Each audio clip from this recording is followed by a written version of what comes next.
we're gonna figure out. I mean, like, this makes yours better angle for this.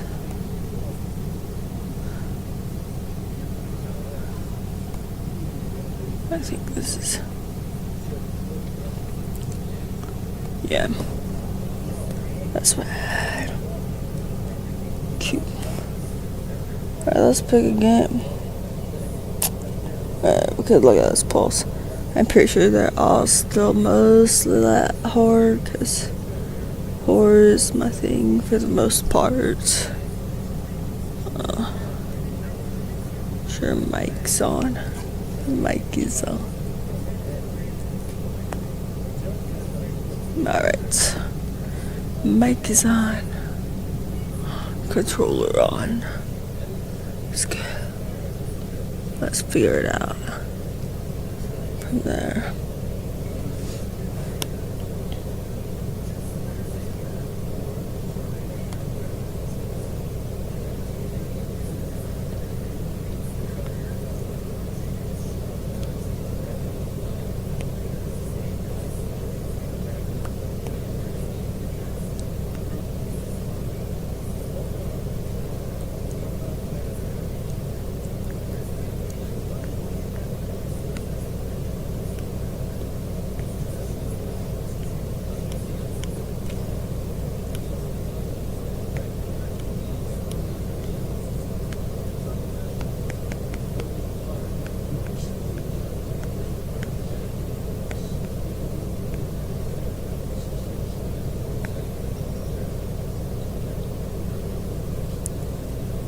Alright, let's pick. What do we want, comrades? What do we want with our lives? With our motives? With every step we take in this life? We'll look at Steam and see what happens. I regret deleting State of Decay 2, not gonna lie.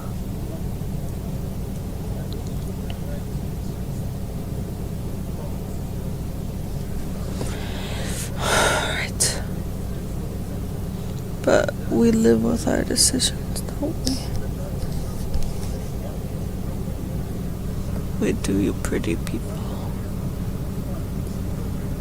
We live decisions.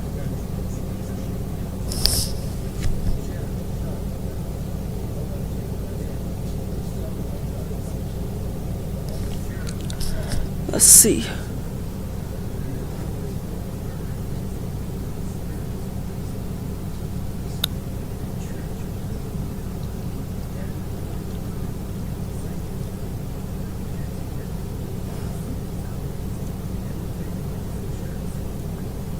Right.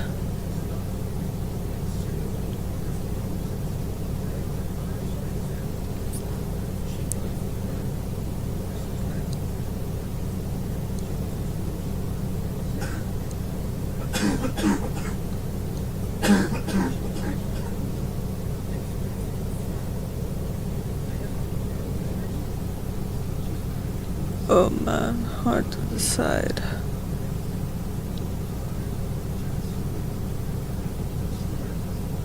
Hard decisions at hard days.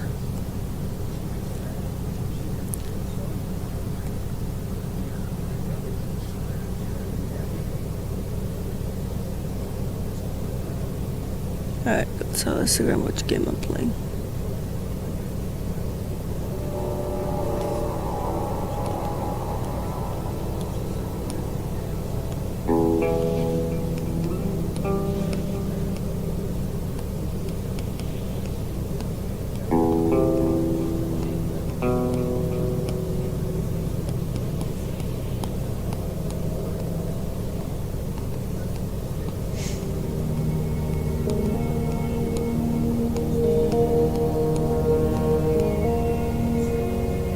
Let's play Fallout. No. Yeah, let's play Fallout. I want to play Fallout actually right now. I'm so sorry. I know this game would be cool. I know I should play. I will play. I bought it. I can't waste money, so I will play eventually. It just means not right now. That's all.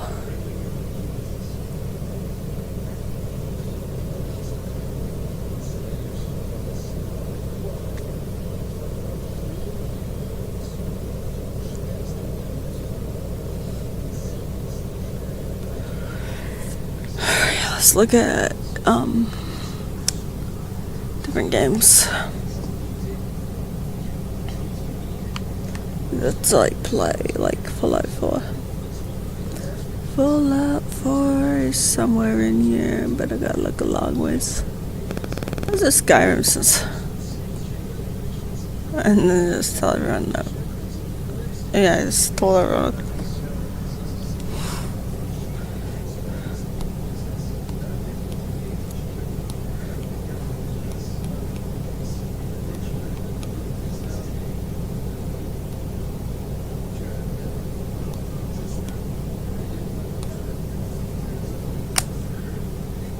Alright, let's play Skyrim.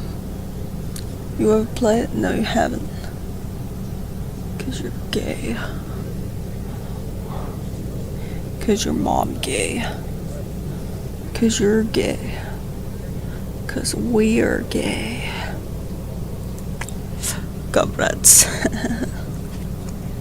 Fuck it, we're doing Skyrim. Gotta get it. Oh, I didn't click the play button. Cool.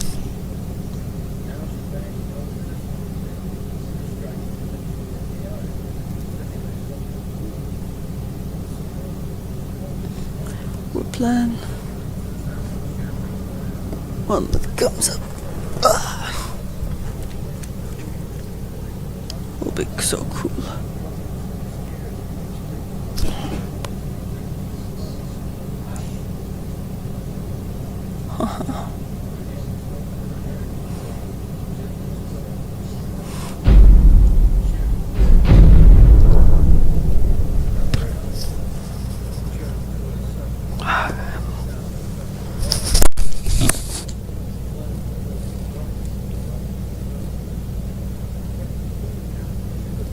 That happens sometimes.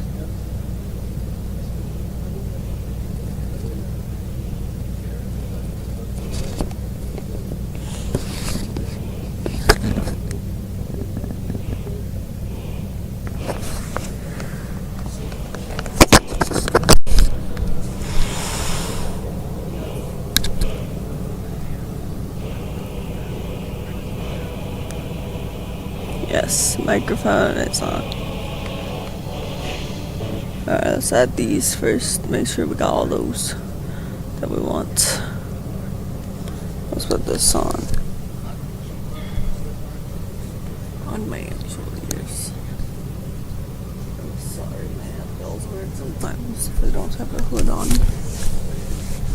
Oh, and then you didn't even hear that, but I said my head feels weird sometimes if I don't have a hood on. But I don't think it feels weird right now, so it's okay.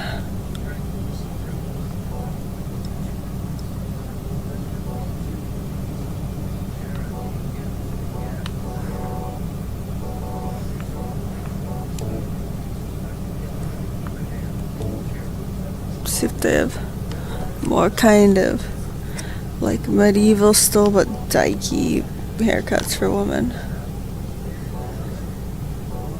So I want to have a more dykey haircut IRL. Seems about right. Cool. Let's make sure the requirements. Oh yeah, there isn't any requirements of that. So all good. All good, bro.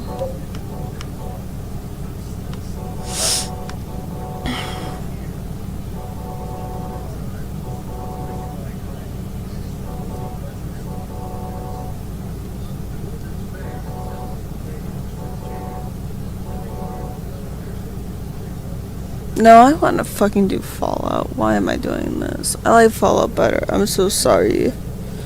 People who like this better. I like Fallout 4. Because let's play Silent Hill 2.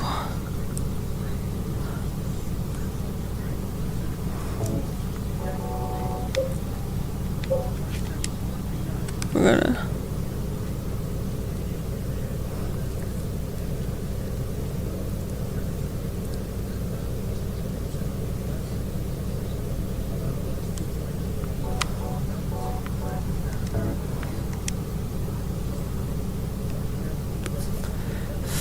Fuck.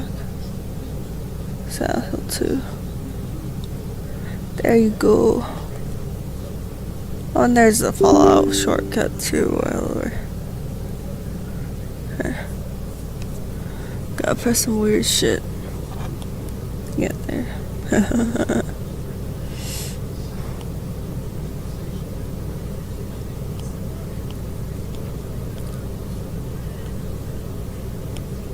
We're gonna restart for Cycle 2 though.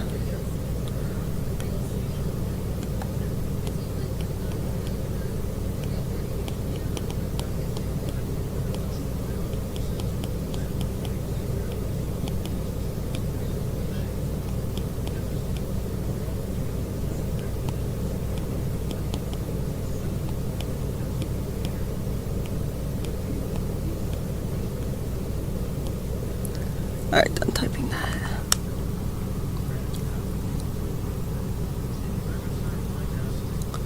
Right there. Those who care. Oh no, I didn't mean to press a guy. No. Did not mean to press that. Hold that. Grab the wall.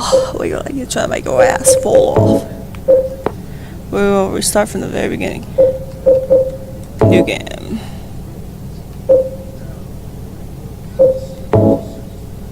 Where? Yes, that one. That one right there. Normal.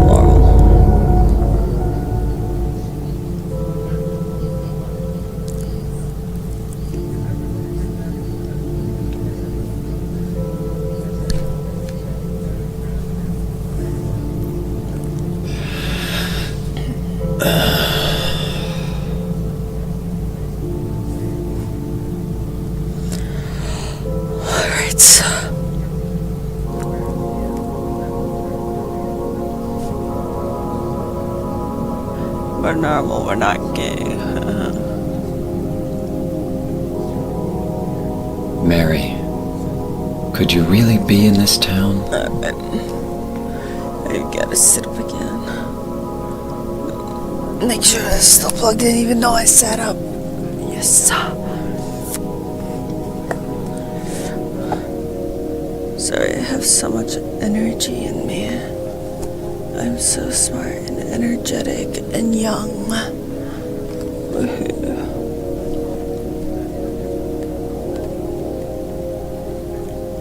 Let's put this in front of me. Put the pillow in my lap so that it's like, you know, I don't know.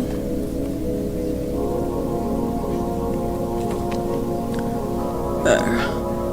Alright, we gotta fix this camera angle a bit. Okay. I know I said like, subscribe for a better webcam. Alright, let's see how it looks right now. Now I think I'm being yelled at in person. Okay. But if I am, I can ignore it. Fuck it. Fuck it. Alright, yeah, I do gotta change it up because, it's now on my lap, not to my side, so that means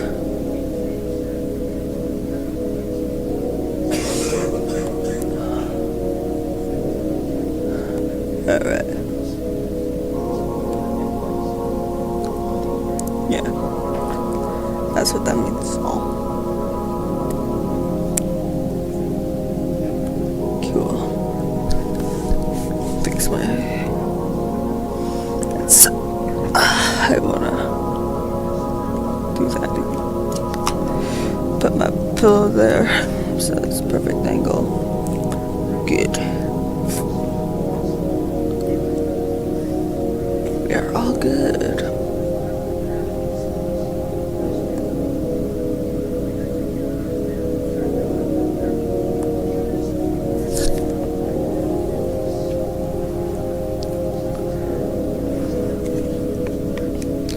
Alright.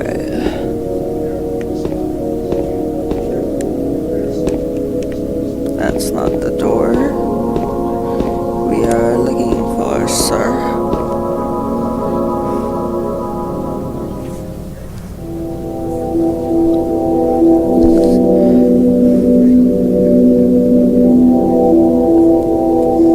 Gonna see if I can rename this on YouTube real quick.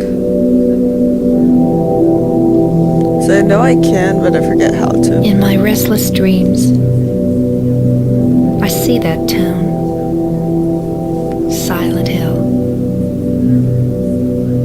You promised you'd take me there again someday,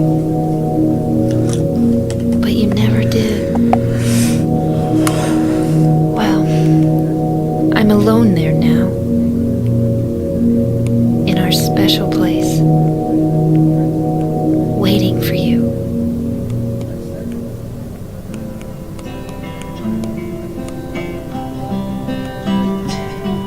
I got a letter. The name on the envelope said Mary. My wife's name. It's ridiculous. No. Couldn't possibly be true. There we go. That's what I keep telling myself. That's what I could tell myself. A dead person can't write a letter. But they can. Mary died of that damn disease 3 years ago. I'm pretty sure the dead version of So her then, has nothing to do why with am I this. looking for her? Because you're her Special soulmate. place. Obviously, this What is could just she mean? very romantic. Just put all This whole romance town in was them. our special place. Does she mean the park on the lake? Alright. She We means spent the whole day there. Just the two of us, staring at the water. Could Mary really be there? Is she really alive? Waiting for me?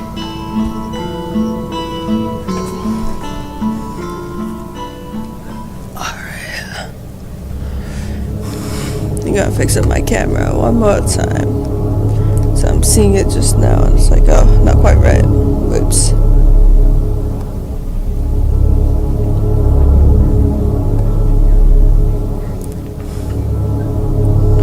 We'll fix it, don't worry, broski.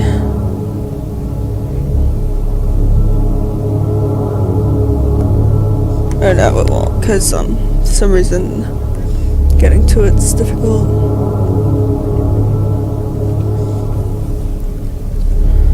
Someone come to Juneau, Alaska and cut my hair, please. Come to Juneau, Alaska. I might have said another stream's exaggerated how rural it is. Issue is there's no roads in or out, so just, not that rural. We have a hospital and a Costco, so don't worry, bro.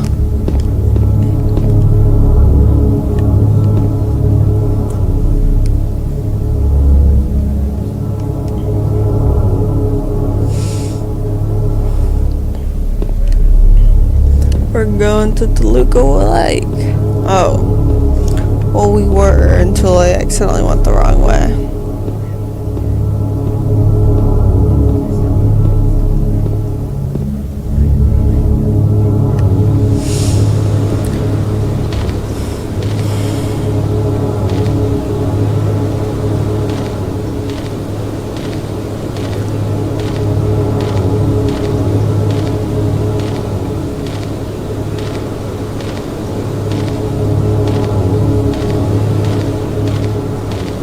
Getting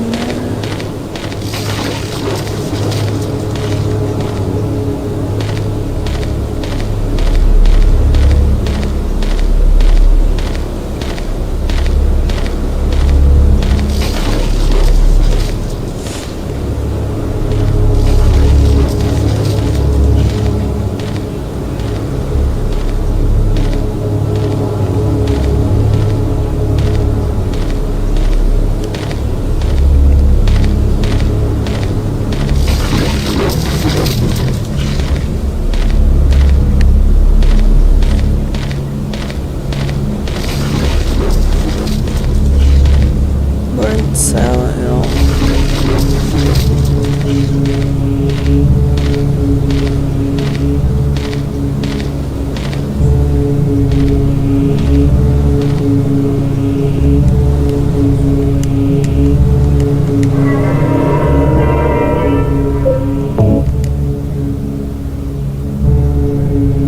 Alright, we're gonna stay there for a couple seconds while I pee.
Wow, that mic has not been on, so y'all have no idea what I was doing and talking about, so that's cool.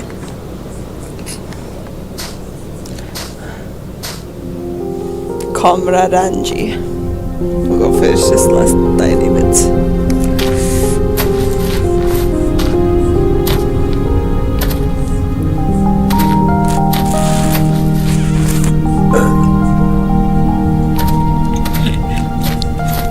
Excuse me, I'm sorry.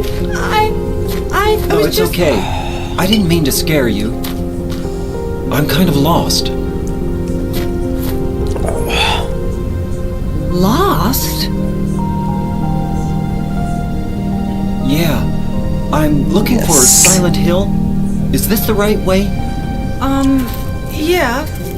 It's hard to see with this fog, but there's only the one road. You can't miss it. It's hard to see in general, Thanks. girl. But Yes? I think you'd better stay away. This, Pancho town? Smith. there's something wrong with it. It's kind of hard to explain, but Is it dangerous? maybe. And it's not just the fog either. Okay, It's, I got it. I'll be careful. I'm not lying. No, I believe you. It's just... I guess I really don't care if it's dangerous or not. I'm going to town either way. Fucking me when I see a hot girl on Tinder. I'm looking for... someone. Who is it? Someone... very important to me. Yeah. I'd do anything if I could be with her again. Me too. It's I'm okay to looking for my describe mom. I mean my mother. looks to some extent, It's been so long since I've seen her. but it really shows that it looks like a thought my 19-year-old father has and been brother through a were lot. here, but I can't find them either. She probably looks even fucking older than me, and I'm 19 and been through I'm shit, so sorry. you know she's having It's rough. not your No, problem. I hope you find them. Yeah, you too.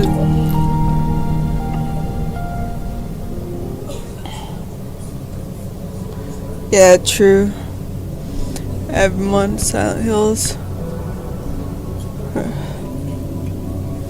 Like, it feels like I was so shocked when I found out James was supposed to be in between his early to mid 20s, because it's like, I'm in my early to mid fucking 20s, bro. He feels like he's like 30, 40. That means he's been married too early, which means he married because of the disease, probably in part. Let's be for fucking real. Wait, is that Excalibur or some shit? No, that's a grave that was tilted on its side. Never mind. I'm like, what? Was that something I never noticed before? Ah, just my drunk ass.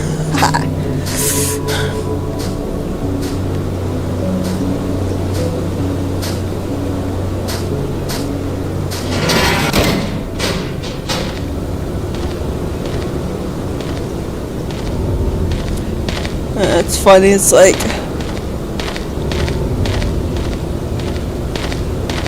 yeah, she looks like she's 6 but she's 8, but she looks rough as fuck. Anyway. She looks rough because of the 2000s graphics and the fact that she's probably something else made by Silent Hill itself. I don't know. I'm not entirely convinced that she's a real person.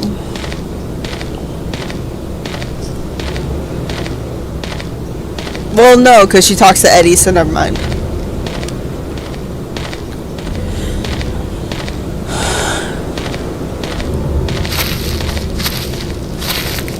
I need to get good at modding and start putting Silent Hill assets into the fucking Zoo Tycoon games, so we could have like fucking straight jackets as zoo animals that they come see.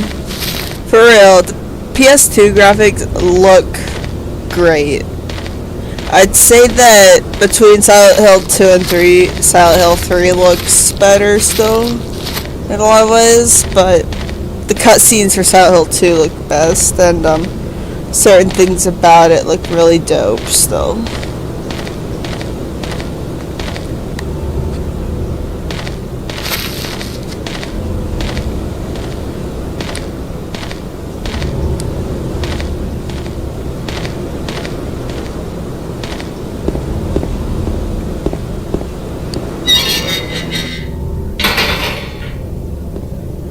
Let me double check that my computer's still plugged in, because, okay, I just get paranoid about that, but that's a good thing to get paranoid about, because it really does randomly unplug, considering all the people that come over and yell at me that I ignore, and the cats and everything. Cats are included in people that randomly come over and yell at me.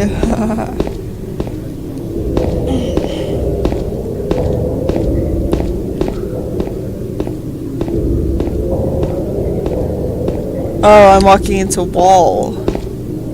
Sorry, spaced out.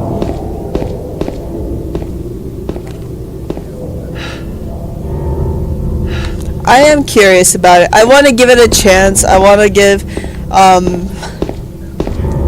the Angela that they keep overly obesing a chance. Like, she's not obese at all, but she does have a different face. It's not very attractive. It's just different. But, you know, you get exactly what I mean if you're in all those.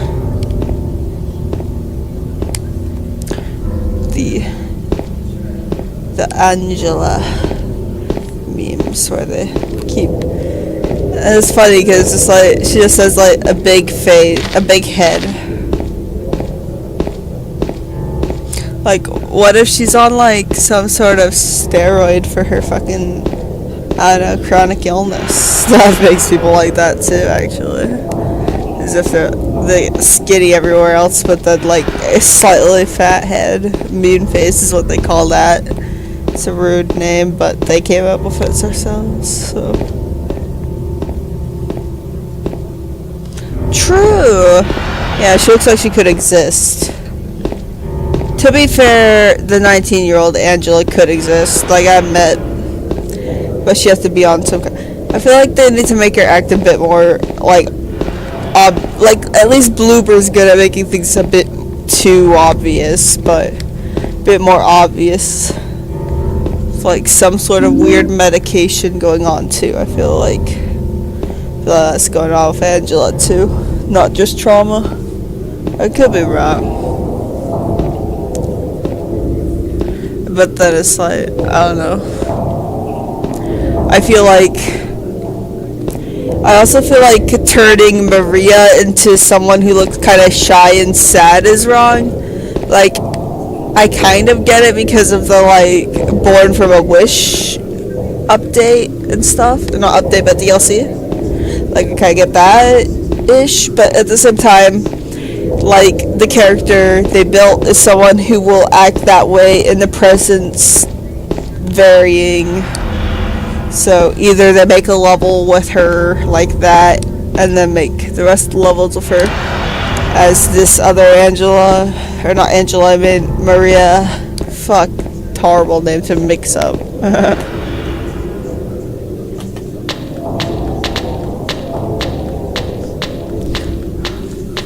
It's not because I mix up the characters, because I mix up the at the end of the name. Not gonna lie. Okay, go take those tiny last drops.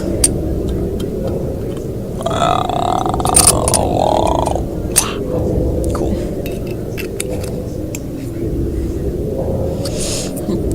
That means I should not take any more. We do not want this to end up being a barf stream. We do not want this to end up being a barf stream. We do not want this to end up being a barf. Mountain Dew. We take sip Mountain Dew instead.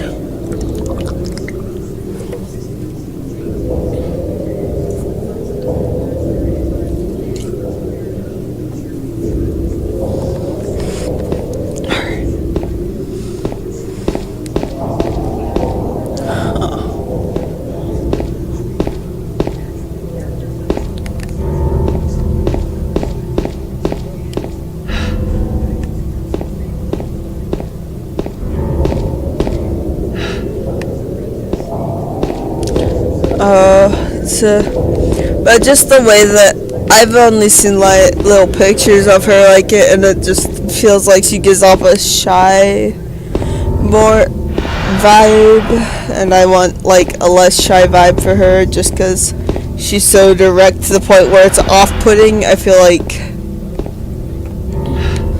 something cool like the game could do is give Eddie more reason to come to Silent Hill. Like, I feel like that's something really a remake could really fucking do to the plot itself, to make it more like, oh my god, what the fuck ish. I feel like give Eddie more of something.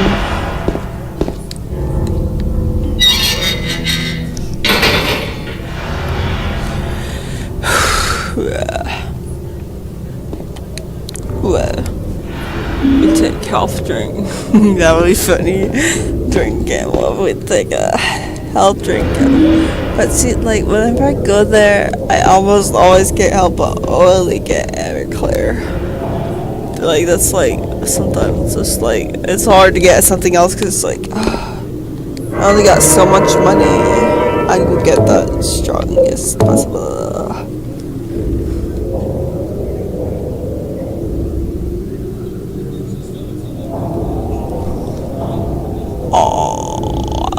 Hold on, I'll be right back. Okay. Good. That's how we prevent this from being a barf strain. We also got Tums. Let's take a Tums. Take a Tums, take an Adderall, take some Mountain Dew. Let's go.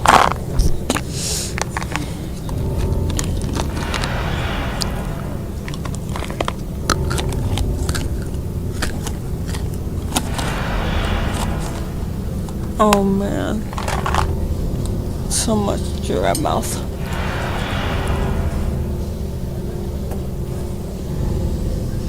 We can't find an Adderall, but we probably have enough, so we'll just take Mountain Dew. And if we feel the need for more Adderall, genuinely in a genuine way, we take Adderall, but otherwise, I think I took an Adderall and forgot about it, which is a bad sign.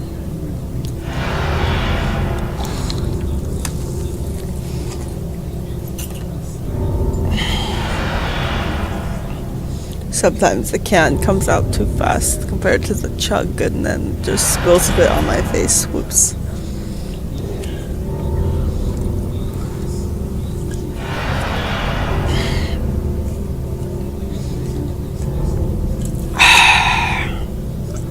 Wow. My teeth are rotten because I'm a tweaker. That is entirely a fucking joke. Don't take it serious. Don't worry. Don't worry, comrades. We are cool. We are cool person.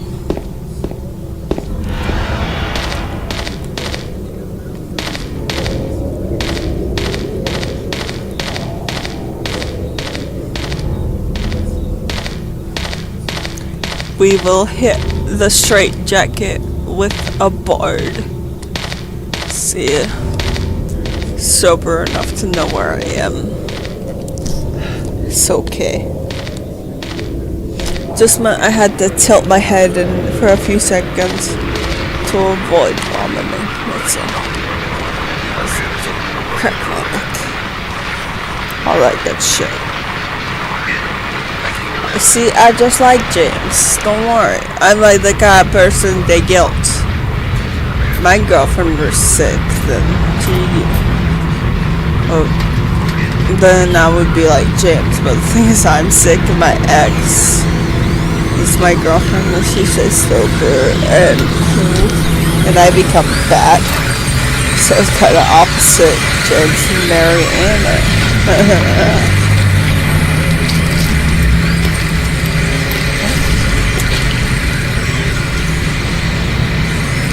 But at least you can drink power without immediately bleeding to death.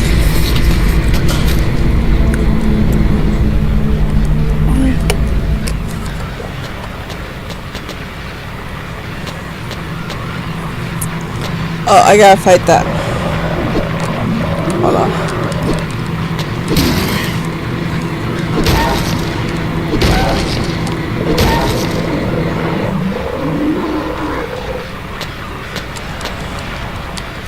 Come on, attack, attack, attack, attack. Okay, good.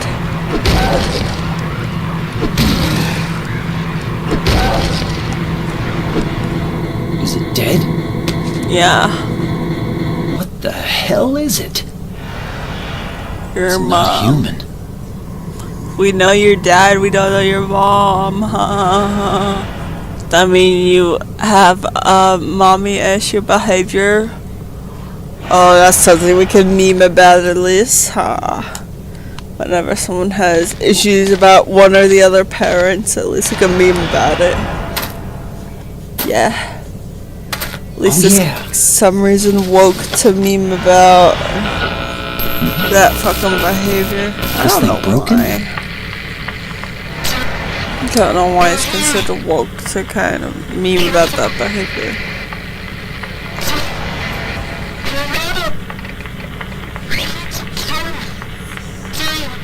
What the? I better take it anyway. I might need it. We are good comrades. We're gonna...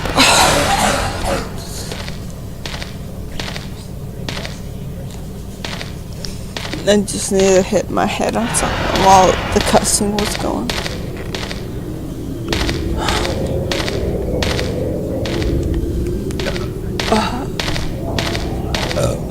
Oh, so we gotta keep going.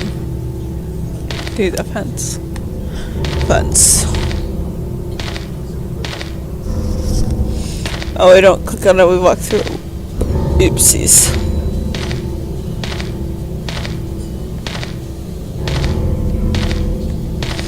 Sorry, it's like, I don't know if you got OBS Studio on your thing, but my thing, I got OBS Studio, and it's a scroll mode. It's a bit like that scroll mode, where it's like, just keeps moving a certain direction, but at least it like stops once I realize it. Stops and stays put, like I tell it to with my eyes. My eyes are that. Fuck, someone's yelling at me. Alright, I'll be right back.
Hello, sorry about that.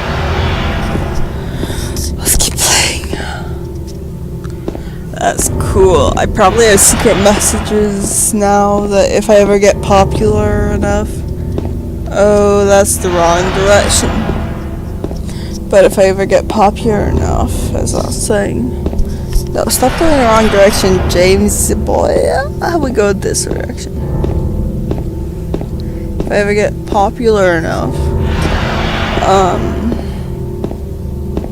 I will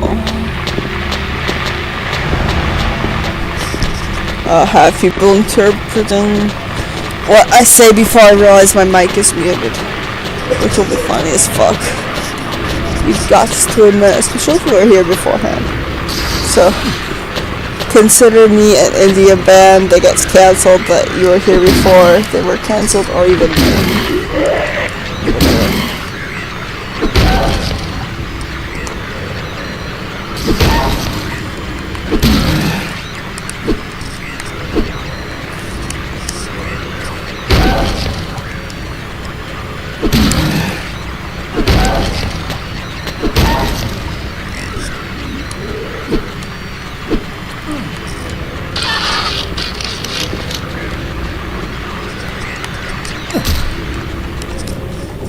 that kick is like times 1,000,000 damage, I feel like. I'm glad. I see my face, so I guess that means you don't want to make me smile. Oh well. That's okay. I do want to make people smile too. I also want to survive, though. I guess an odd combination.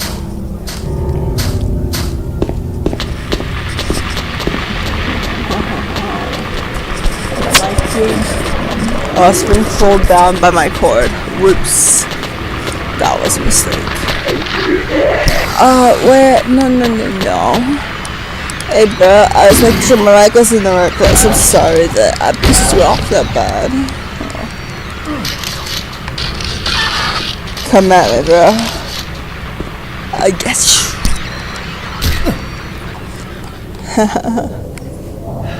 Wow. Yeah, it's a great way to be about things, and that's how I try to be too. It's like, I just want to make people like have thoughts too, though.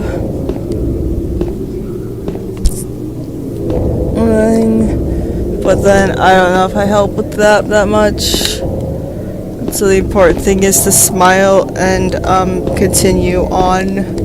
'Cause it's so hard to continue on with anything, anywhere, at any time. We keep walking though. But then as we hold the X button, we get sprinting. That's how it works. Alright. Lindsay Street.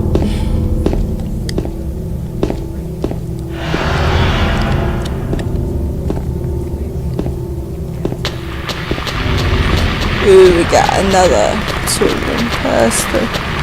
Only if he comes up to us. If they stay far away enough, we are okay.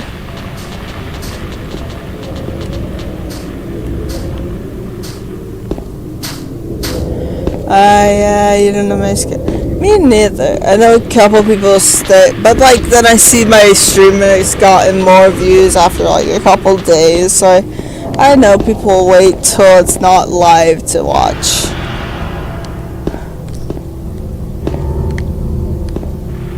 I should subscribe to you. I'll subscribe to you after this. Don't worry, bro.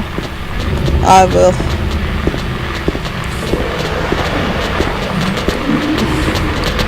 It's like I should see what you're up to, bro. I just don't watch that many streams myself.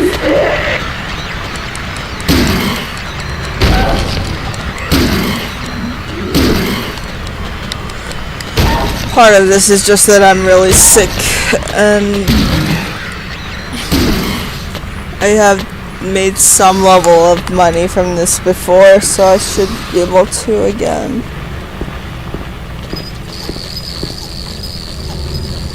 Blood before the sickness and before the expenses of the sickness. But I am going to try to, because YouTube gives you a much more fair margin too. I feel it. And since I got people, stop fighting things while trying to pick up a bottle, bro. Okay, good. Good job, Jamesy boy. Now I got the pie pisser, whatever.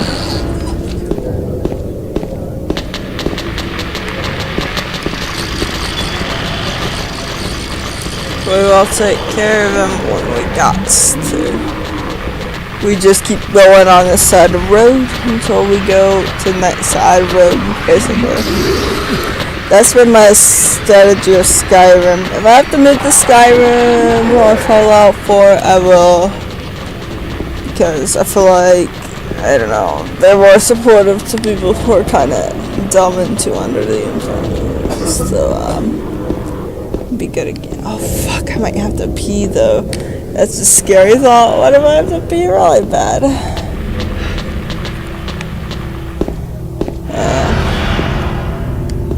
Yeah, I like a lot of old games, but I like some newer games.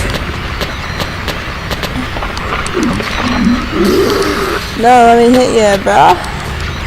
Alright, come on. Hit. There, see? That's how you hit. If you haven't seen my Whispering Hills streams yet, come see my next one, what I'm about to do. If I'm about to die. After I'm done peeing, I'm going to end the stream and start a new one.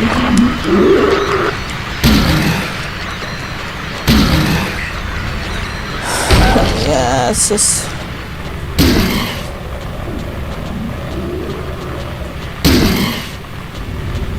Oh, it stops being that once you develop ulcerative colitis, because a piss might mean that you are about to pee and then, like, bleed a little out of your ass, and I don't want to do that all over my pants. I want to do that in the toilet, not gonna lie. But likely it's just gonna be pee, but then might not be that, so we're about to see, bro. Don't worry, bro. I'm just saying what my disability means when I need to pee. I might also need to toot a bit, and a bunch of blood will come out with it, and I'll come out even loopier because I've lost more blood. Yeah. Cool.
Alright, I'm back.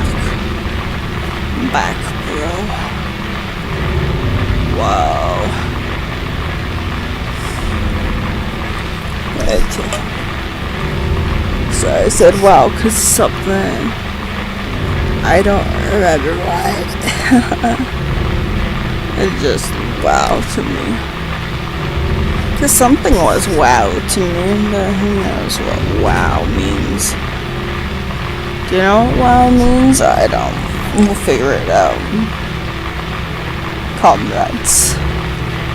We'll figure it out, and then it will be a disappointment because it's like we figured out the puzzle and all that hard to solve and kind of obvious probably. Then it was there, so we had to figure it out. And it's like, whoa, this thing seems so intelligent, so it must be something really cool at the end of the tunnel for figuring it out with. But no. But don't worry, we'll take an Adderall with this. That way we can boost my IQ a bit. Because my highest IQ score involved Adderall. A loving, supporting girlfriend who was waiting for me, excited about my next results on my test, regardless of result, etc. Even though she kind of raped me, so it's complicated, but that was before that, and before that, and before that, everyone would be mentioning her. Who knows if she even knows who she is. Kinda hope she does. She knows she kinda shouldn't do that. Because it was only kinda I said she did that, but there's a point where it felt very upsetting and hurting when she do it, so all that good shit. But that is trim and shit, you know. Shit would pack way down and think of a sexy memories like, wow, I was a sex beast back then, not I was a victim of rape who got taking advantage for being a victim of rape kind of shit, you know.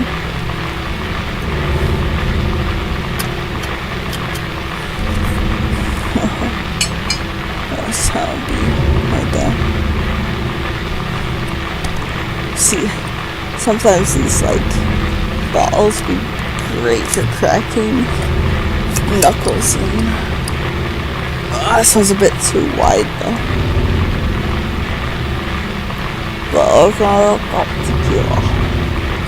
I kind of like tequila. I thought it was a little bit spicy because everything says like, ooh, you like the spicy drink, check tequila, and it's like not spicy at all. It's like the smoothest fucking thing I've ever had. It's not spicy at all. But maybe it tastes good with spicy stuff. Which gives a shot of spicy stuff. Oh my ulcerative colitis can't handle it because oh my god, I'm too diseased right now. But maybe in the future. I knocked my pillow down, but we use my pillow to boost up shit, don't we? But I think I'm okay right now. Do I look okay? Is my position okay? It's okay. Good. I'm an old man too, don't worry, Comrade Poncho. I'm an old man too who don't get anything, who don't understand anything.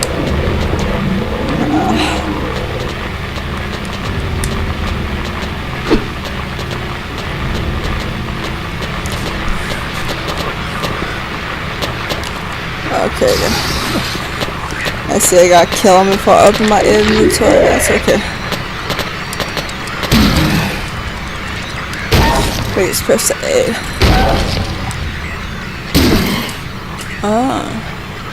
Actually, oh, not quite dead.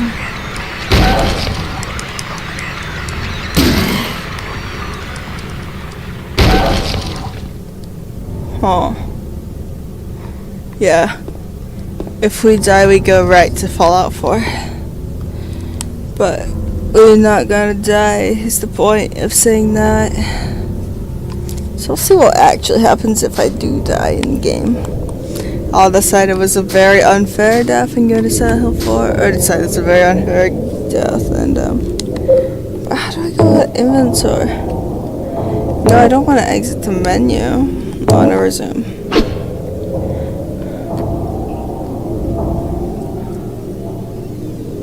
How do I go to inventory? That's not inventory. Okay, that's inventory. Good God. Got scared for a minute. Okay, well, a tiny bit of the health bar up at all times, I think, because let's be for fucking real. We want to get the underwater and then go. We all know it's not even necessarily 100% what James deserves, but if that's the only way to get him to be genuine about it and to get him fully into reality, then that is the closest to a realistic good ending we can get for him and Mary and everyone. So in the water we go. In the water. In the water. Deep, deep water. Everything be deep and scary like Subnautica. I don't have thalassophobia. And I don't quite understand people who have it. I kinda do, but kinda don't, because it's like, I don't know, my whole life's been ocean-y. So it's just like, really? You scared of the fucking ocean? That's where I get most of my food. The fuck, bro? You should like it more. Appreciate her. You know what I mean? I don't know.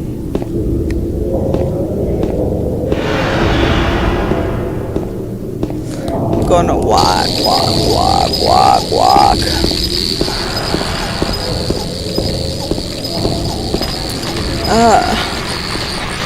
Then we're gonna go to Cat Street. We're gonna skip them. Oh, they hit me anyway. But we're gonna skip them anyway. Because we gotta read some notes down here.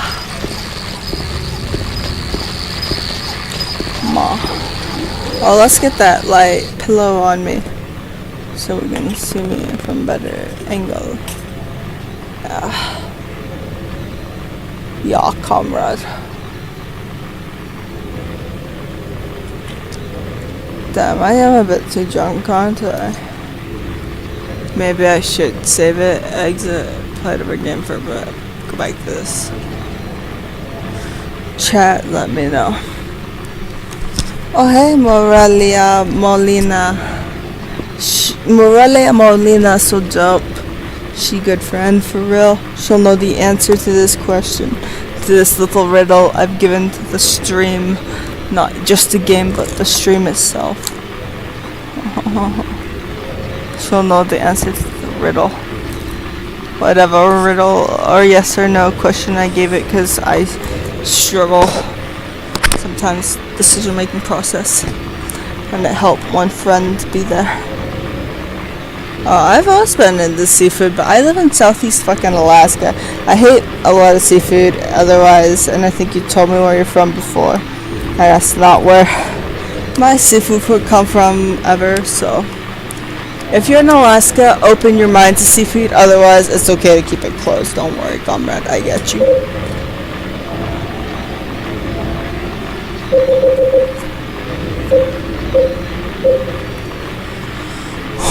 Alright. I said a riddle? Haha. Yes, I did. I know, because you said what riddle, and I said, oh yeah, I did say a riddle. I said, am I a bit too drunk to play this right now, and should play a different game right now, or should I keep persevering even though I'm really drunk with this one? And then wait till I'm a tiny bit less. And then not drink for at least another, 3 hours. The riddle list. Get more drunk, play something else, stay the same, play something else. Play this, and make sure I don't drink anything for 3 hours. That's all. That's the riddle. The complicated puzzle riddle I give y'all. right now. Comrade Poncho and Comrade Morelia. That's the riddle.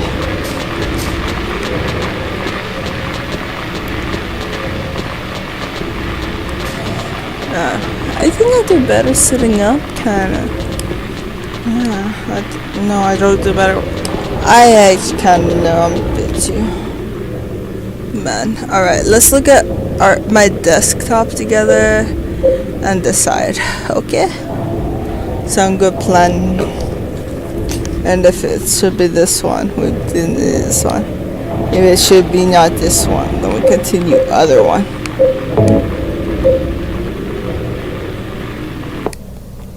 We exit the menu with this.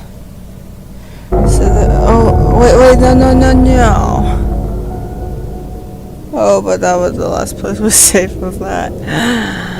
Oh, fuck. Fuck, bro. That's a sign from Signs. The movie Signs. That's a sign from the movie Signs. Oh my god. I'm fucking retarded sometimes. That's what the sign is about.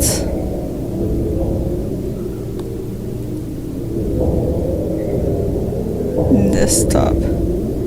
Okay, we go exit this game and we're going to chat. I go look at chat after I exit game because I don't know what I'm doing quite right this second. But I should get back to it once I start, you know. But then we gotta get the chat, so. Yeah, let's look at my desktop on my computer. Oh, let's make sure my computer plugged in, because look at that. That is a sign of an unplugged computer right there, broski. Even I know that. Alright. So we got Spore, of course. We got Fallout 4. Got Slime Rancher. We got Silent Hill 2, which was the one I was just playing, which we can continue playing and be like, oh my god, this was just a break because of the psychological horror aspects. And to make a cooler video itself, you know. Can do Cry of Fear, which I heard as a Silent Hill fan I would love. We could do Left 4 Dead 4. We could do Intruders, Hide and Seek. We could do Stalker, which I haven't played but I heard a lot about, but doesn't have Xbox controls, so I'm like, really, brah? But then, if it's really, really brah, then okay, maybe. Elder Scrolls, Skyrim, Slime Rancher, The Forest, Amnesia Collection, plus Silent Hill 3 again.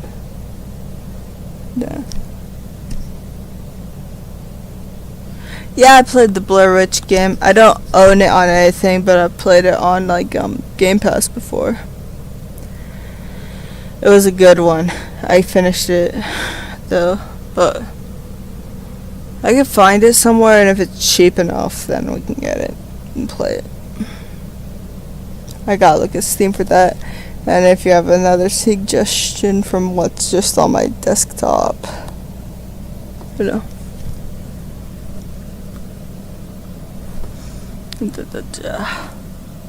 Oh, desktop right there. Cool. So yeah, let's look at my Steam library. We got the, like, we're gonna go from top to bottom. Got Metro Exodus Enhanced Edition, Left 4 Dead 2, Metro Exodus, or no, just Metro 2033, Redux, Intruders Hide and Seek, Spore Galactic Adventures, Stalker Shadow of Chernobyl, The Forest, Cry of Fear, Spore, Apartment 1485, Slime Rancher, Theo Town. Theo Town was like, is like a cool city builder kind of thing. The Roots, Rusty Lake Roots, 50 floors. Aperture, desk job, April 24th. The Backrooms, the Complex, Dragon, Dark Fracture, Fallout Shelter, The Finals, Hold the Noise. I already played that. Fuck that. That had a ending that really pissed me the fuck off. From Limb to Limb, Metro Exodus, Metro Last Light Redux, Nightmare Cart, Once Human, Open TTD, Other Side, Rental, Rome, Reno, Rusty Lake Paradise, Saloon Simulator Prologue, Samara Room, Summoner's War. No, I didn't click on that. Teleform, Traffic or Wounded. So that's for that, and then we'll go look for my Xbox. Games 2, if none of those look interesting. And by the way, if you see this stream and like, she clicked on something interesting. Oh, also Zoo Tycoon 2 is here, but it's not in the upload menu, but it's there. In case Zoo Tycoon 2 adopting a bunch of cool animals like, sounds cool to you, then just say that one. Because that one I am uber addicted to and need to add certain new mods to, which I can totally type in even though this level, because it's just reptilian at that point. I mean, the game's 20 years old and I've been playing it for like since I was 6 and I'm 23 now, so I don't know if I was 6, but I feel like the right number for when I was playing it was 6, you know what I mean?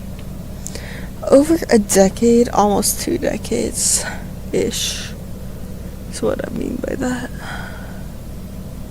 So yeah, we can look at what we can play here on Xbox Game Pass or owned Xbox games that allow me to play my own Xbox game on my PC. Depending on what you want. If you don't decide quick, then we're gonna decide quick, and we as in me, and I will either pick Vampire Survivors or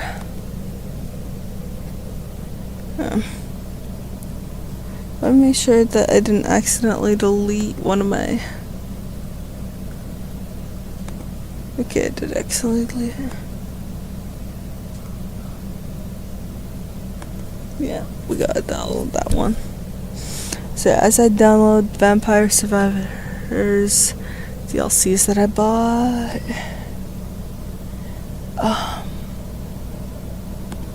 yeah, we're gonna buy that one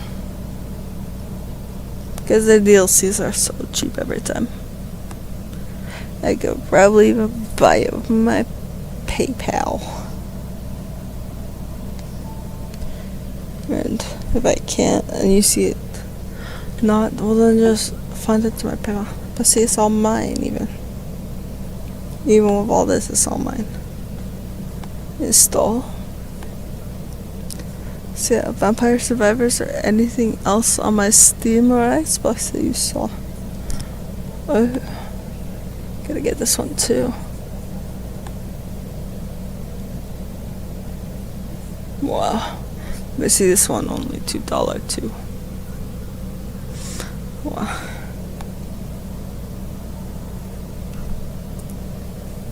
Yeah, we'll go do Vampire Survivors with no response from anyone.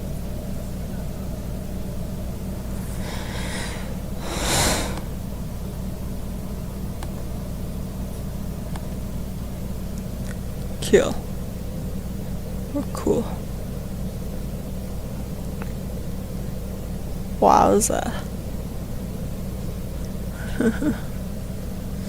So, Vampire Survivors, anything you know that's on Game Pass, or I'll show my library real quick of what can be played on this.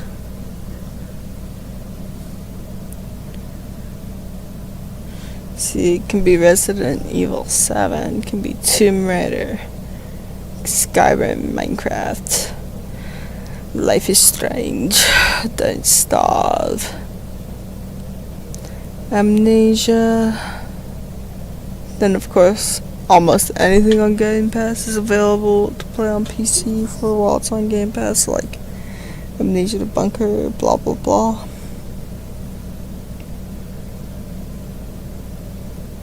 Yeah, that's all I got to say. That it. Decide if you guys don't decide by the time my downloads are done. See my library. Install queue. So yeah, by the time that's done, if you guys haven't replied, then it will be Vampire Survivors. You like Ark Survival Evolved 2? I like that one. It's been a bit because I can't resist the urge to. Oh fuck! I have to install it. That means I might have to delete stuff.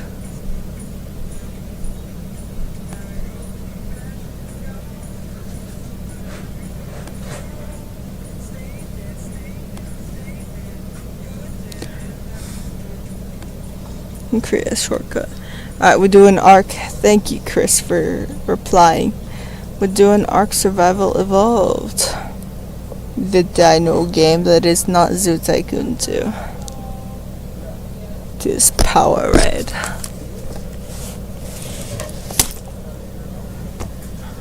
Wow, that's a badass intro. Probably not, but it'd be funny if that was somehow. Like, better. Oh yeah. So you got hours on that.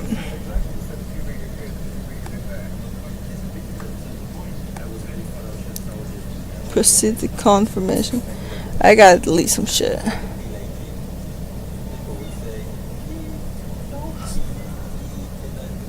Yeah, I like it too.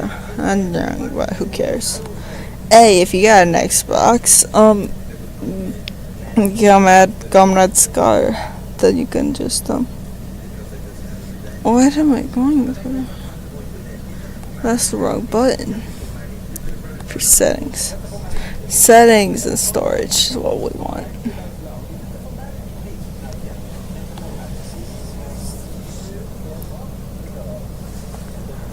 Do you know Zoo Tycoon 2, Chris? If you don't, I can introduce you, and we got a lot of the same dinos, but they're just put in cages and we can look at them first person and occasionally ride them without all the violence. But probably part of why I love fucking Zoo Tycoon 2 so much is because I love Ark, or like the other way around, I mean, but part of why I like Ark so much is probably because, especially in the past, because I loved Zoo Tycoon 2. So yeah. That's. But we got megalodons, basking sharks. This one kind of reptile that I keep forgetting the name of because it has a really weird name to it. But it is a good one too. Let's see what installed apps we can delete them on our way. Okay. Let's delete GIMP for now unless we want to really make a mod ourselves right now. Which no, we don't. We do not. We are too lazy right now. Slime Rancher 2 we can uninstall for now. We'll install it another day when it has more mods again, like how Slime Rancher 1 has.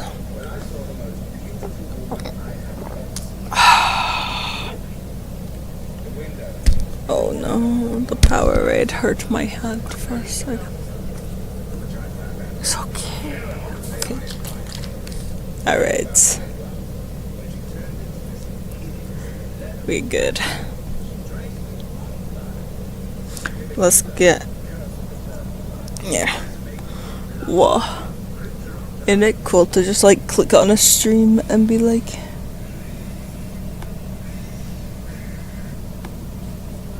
Oh, but then that should be enough. That should be enough, right? Okay. We gotta free up even more. Ain't that cool?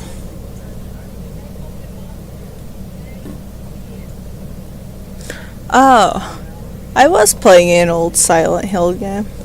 I was only playing the second one. Ooh, let's play this, even though it came in the mail way too small. Only small enough for teddy bear, not giant Irish head that caused my mom to need C-section because she didn't realize that men with Irish ancestry have fucked up heads like that.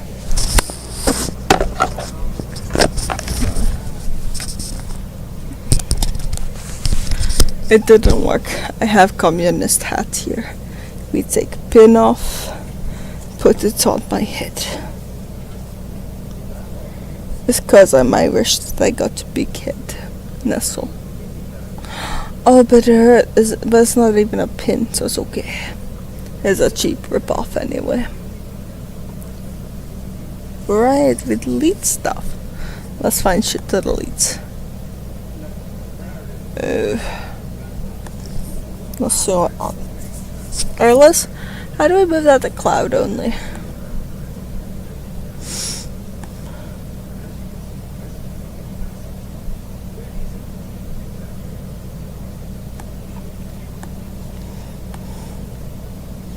Let's just delete, see what happens. So we're not using that right this second, and I haven't been in my creative mind where I draw stuff in forever, so no point in drawings ending up on my computer of mine. Anyway.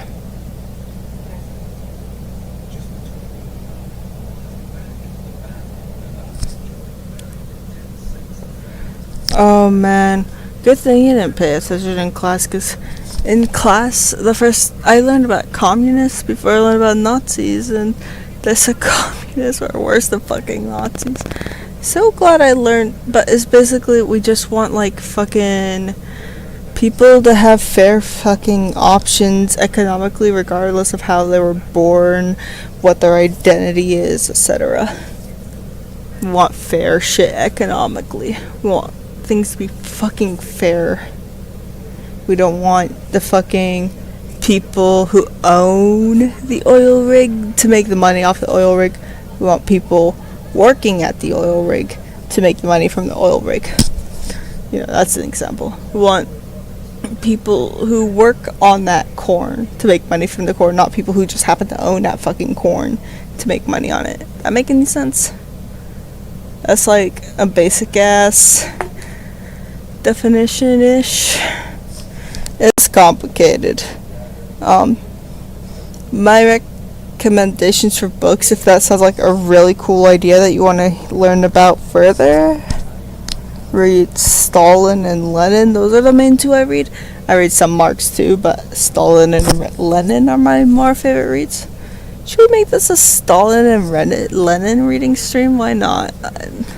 Because we don't gotta download a bunch of shit that will take up all my space. Let's make a Stalin and Lenin reading stream. Go to Marxist in the archive. Let me know if it's like, oh my god, why are you being so autistic about communism? I'm sorry, it perked my special interest, because I love telling people about this shit because it feels so fucking right and like so well duh. But then they'd go to the well duh in the depths of the mind that you have to go back to in logic that like just like capitalist society kind of erases in your own head. If that makes any fucking sense, I don't know. Sorry. Yeah. Let's start with Engels. He's one of my favorite. Yeah, Karl Marx and Fredrich Engels. You'll be surprised by how much is fucking relevant even now, reading shit this old, because it's like, when you read a book this old, often it's like, I don't know if you ever just like read a fucking book this old, but it's like, always they talk weird in ways you can't quite understand. That's a bit true for this, but it's like, wow, they're fucking right. Now it's just like worse or different, or some things aren't quite what they were, but it's just a continuous thing. So yeah, let's do selected works, see what they say.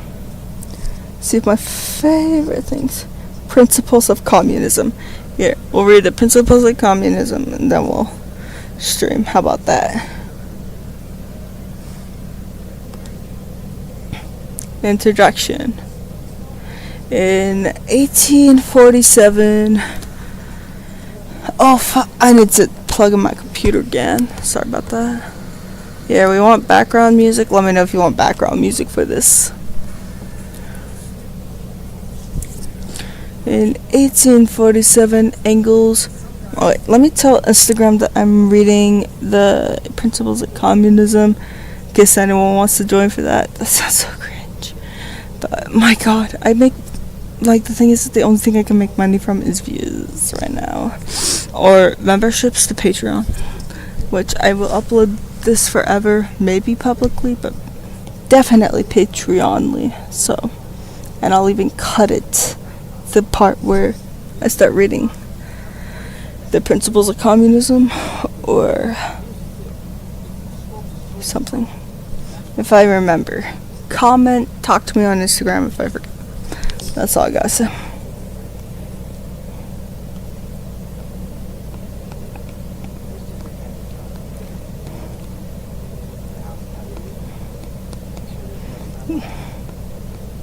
But yeah, telling Instagram in case anyone is interested in.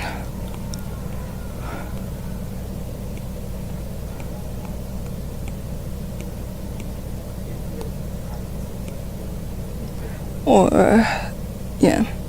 Because also I just want more people to know and have access. That shit. It's not just for like, I want to survive and make my own money, but also because, okay, the footnotes are from the Chinese edition, so I don't know which version of Chinese, but you get what. It's in English at least, so we'll know what we're talking about.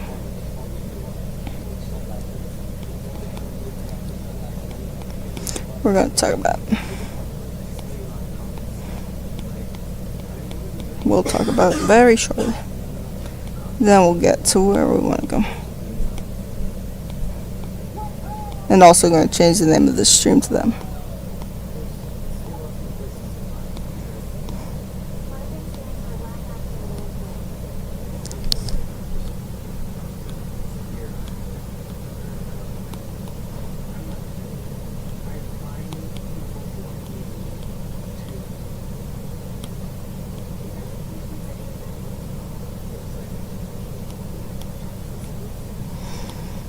I'm gonna change the name of this stream, which might or might not change on your name of this stream, but we'll change in the name of the stream.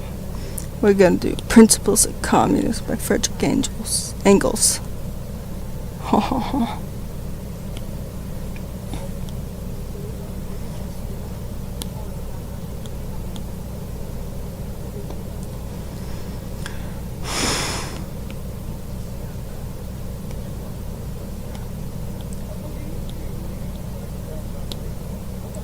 Cool. Got that going.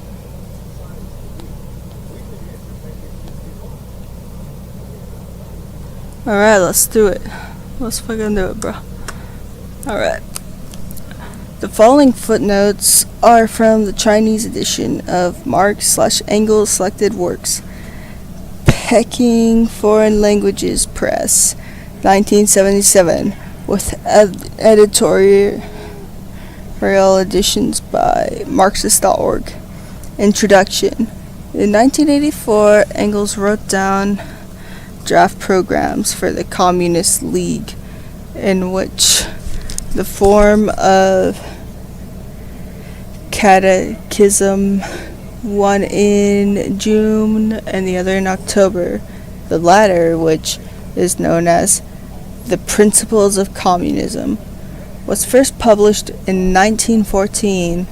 The earlier document, draft of the Communist Confession of Faith, was only found in 1968. It was first published in 1969 in Hamburg, together with two other documents pertaining to the First Congress of the Communist League in a booklet entitled, here, watch this,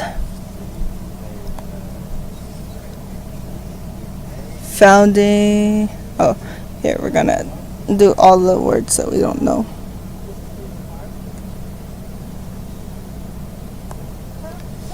Founding documents of the League of Communists, June to September 1947. Following documents of the Communist League.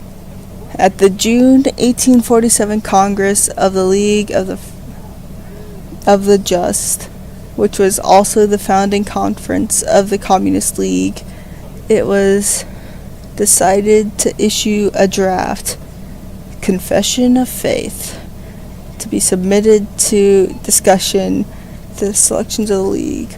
The document which has now come to light is almost certainly this draft.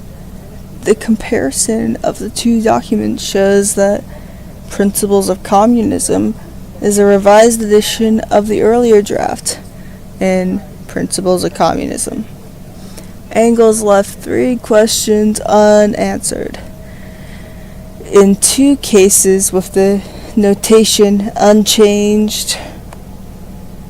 Let's see what that means on this. Probably means unchanged too. Remains. This clearly refers to the answers provided in the earlier draft. The new draft for the program.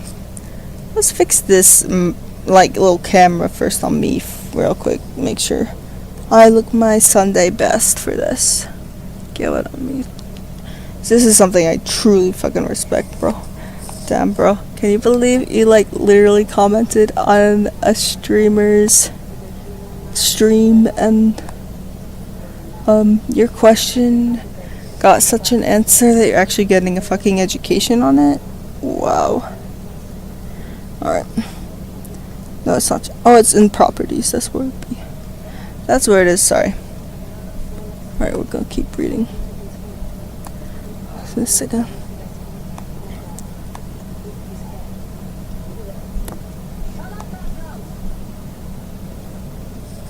Okay, so we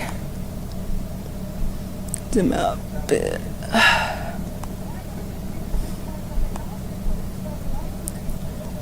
Pan. Turn it back. Zoom in on the site if we must. See me? That's who's reading this. That's all you gotta know. Okay. Alright, we ready. You ready, folks? We're ready. 100% ready. Alright.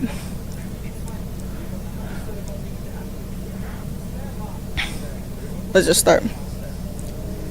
1. In their works written in later periods, Marx and Engels substituted the more accurate concepts of sale of labor power, value of labor power, and price of labor power, first introduced by Marx for sale of labor power, or sale of labor, value of labor, and price of labor, as used here. 2. Engels left half a page blank here in a manuscript. The draft of the Communist Confession of Faith has the answer shown. Wait. Oh, I somehow ended up at the very end of that. What? That explains lots, though. Okay. 1. What is communism? Communism is the doctrine of the conditions of the liberation of the proletariat. 2. What is the proletariat? The proletariat is that class, and if anyone has questions on the way, let me know, please. I am happy to answer. What is the proletariat? The proletariat is that class in society which lives entirely from the sale of its labor and does not draw profit from any kind of capital, whose weal and woe, whose life and death, whose sole existence depends on the demand for labor. Hence, on the changing state of business, on the vagaries of unbridled competition, the proletariat, or the class of proletarians, is, in a word, the working class of the 19th century. 3. The proletarians then have not always existed? No. There have always been poor and working classes. The working class have mostly been poor, but there have not always been workers and poor people living under conditions as they are today. In other words, there have not always been proletarians, any more than there has been free, unbridled competitions. 4. How did the proletariat originate? The proletariat originated in the Industrial Revolution, which took place in England in the last half 18th century, and which has since been repeated in all civilized countries of the world. This Industrial Revolution was precipitated by the discovery of the steam engine, various spinning machines, the mechanical loom, and a whole series of other mechanical devices. These machines, which were very expensive and hence could be bought by big capitalists, altered the whole mode of production and displaced former workers. Because the machines turned out cheaper and better commodities than the workers could produce with their inefficient spinning wheels and hand looms, the machines delivered industry wholly into the hands of the big capitalists and rendered entirely worthless the meager property of the workers, tools, looms, etc. The result was that the capitalists soon had everything in their hands and nothing remained to the workers. This marked the introduction of the factory system into the textile industry. Once the impulse to the introduction of machinery and the factory system had been given, this system spread quickly to all other branches of industry, especially cloth and book printing, pottery, and the metal industries. Labor was more and more divided among the individual workers, so that the worker who previously had done a complete piece of work now did only a part of that piece. This division of labor made it possible to produce things faster, and just making it full screen. Faster and cheaper. It reduced the activity of the individual worker to simple, endless, repeated mechanical motions, which could be performed not only as well, but much better by a machine. In this way, all these industries fell, one after another, under the dominance of steam, machinery, and the factory system. Sorry, my cat is trying to be like a cat. She's like, oh, did my job get replaced? Yes, your job kneading that bread got replaced. I'm so sorry, Cosmo. Mwah. I hope for a better life for you, comrade. Just as spinning and weaving has already done. But at the same time, they also fell into the hands of the big capitalists, and their workers were deprived of whatever independence remained to them.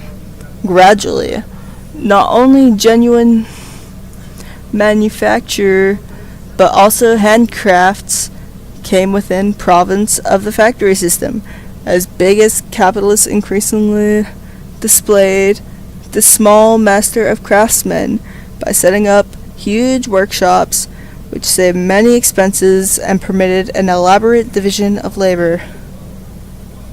This is how it has become about the civilized countries at the present time.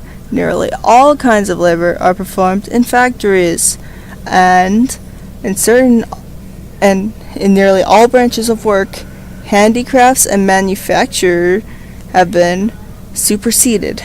This process has, to an ever greater degree, ruined the old middle class, especially the small handicraftsmen. It has entirely transformed the condition of the workers. The two new classes have been created, which are gradually swallowing up all the other classes. These are 1.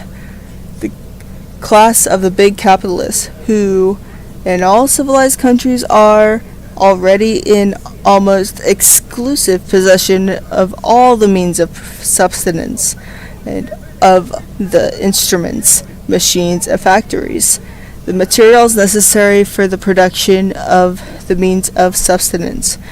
This is the bourgeois class, or the bourgeoisie. 2. The class of the wholly propertyless, who are obligated to sell their labor to the bourgeoisie in order to get in exchange the means of subsistence for their support. This is called the class of proletarians, or the proletariat. 5. Under what conditions does this sale of labor or of the proletarians to the bourgeoisie take place? Labor is a commodity, like any other, and its price is therefore determined by exactly the same laws that apply to other commodities.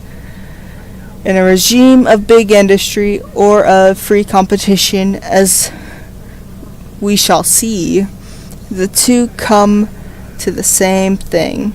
The price of a commodity is, on the average, always equal to its cost of production. Hence, the price of labor is also equal to the cost of production of labor.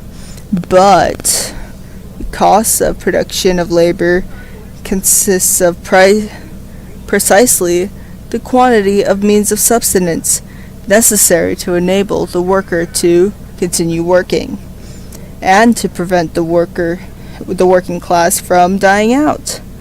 The worker will therefore get no more for his labor than is necessary for the purpose. The price of labor, or the wage, will, in other words, be the lowest, the minimum required for the maintenance of life.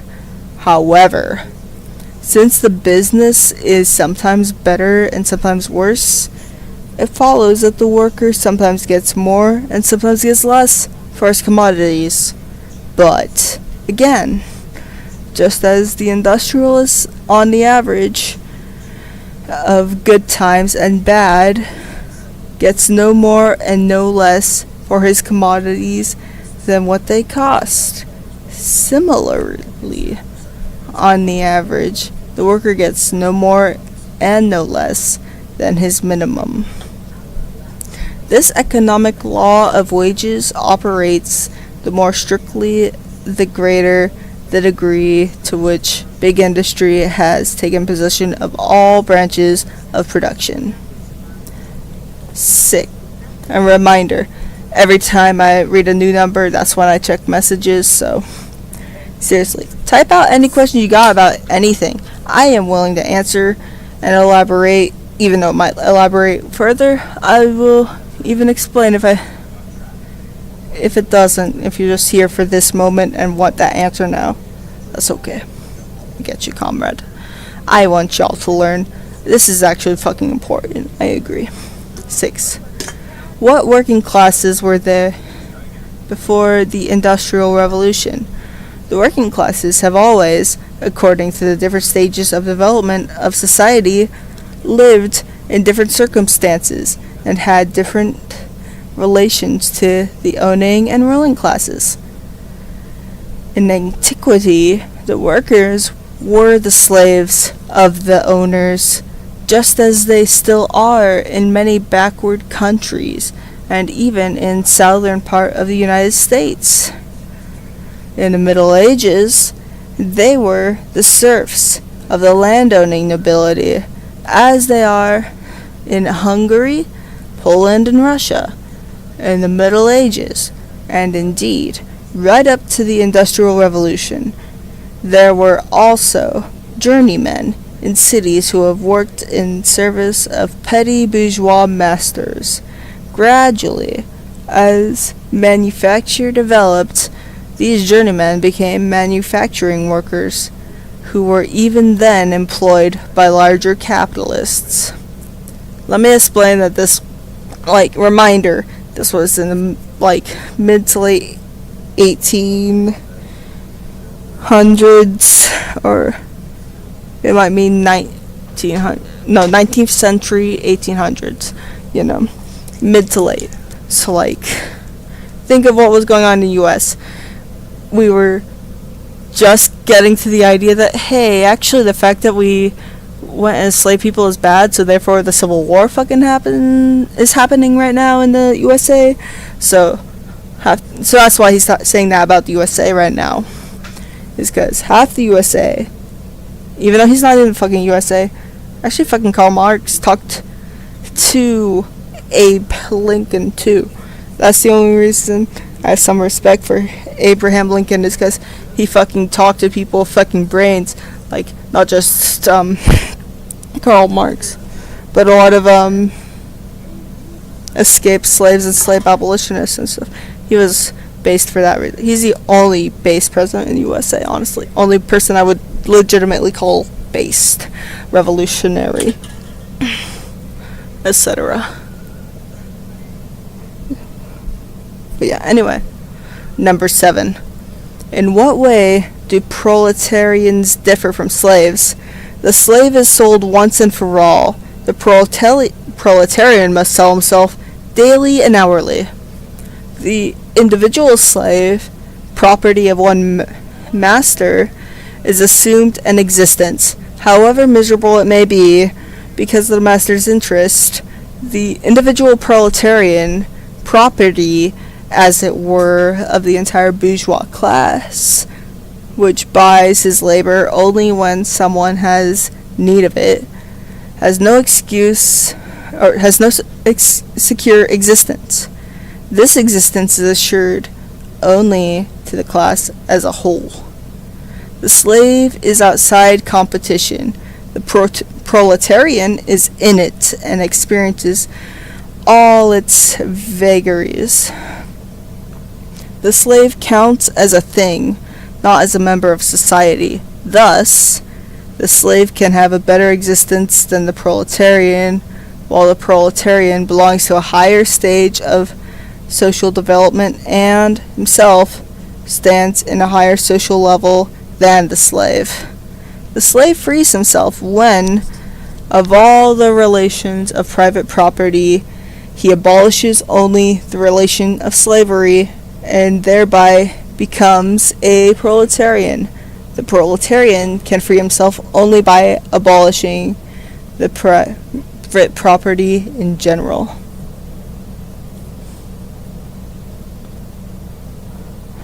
Do I think history will repeat itself in the USA? Depends on exactly what you mean by that. If you're talking about slavery itself, I kind of am more like Engels is right here. I don't see any other explanation quite the same way. Where just, yes, higher social status, technically more choice than a slave. But what you do is you sell yourself hourly, daily, whatever whatever means a wage to you is how much you sell yourself. That's what it means. And like to,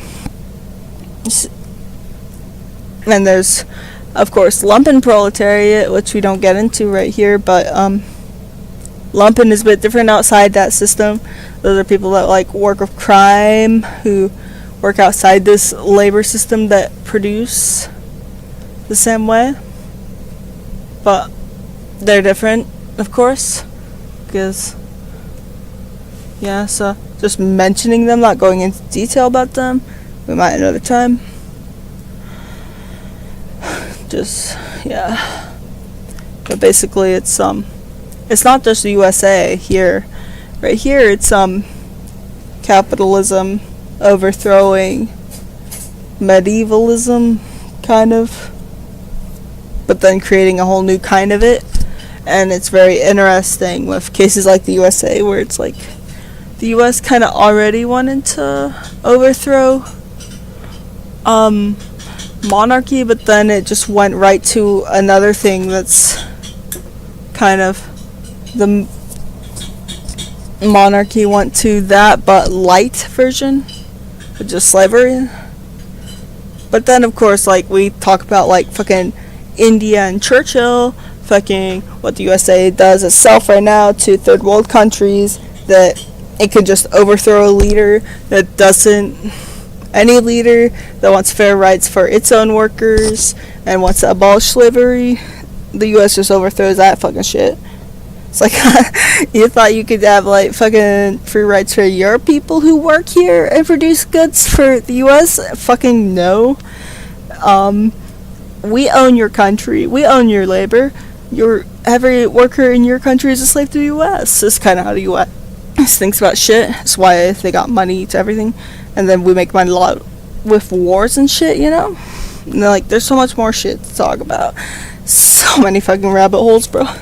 It's like devastating, but like refreshing to think about it in a way that's like, fuck this, we're not going to just like be like, but we're the good guys, right? No, the US is the fucking bad guys. We are trying to spread slavery around the world, essentially. But this doesn't even get into that, because this is in the Civil War days, where we were trying to end the really bad chattel slavery within our own country right now. Which, like, fuck. Where was I? I don't even know what I was thinking about. Let's take another Adderall so we can talk faster, eh?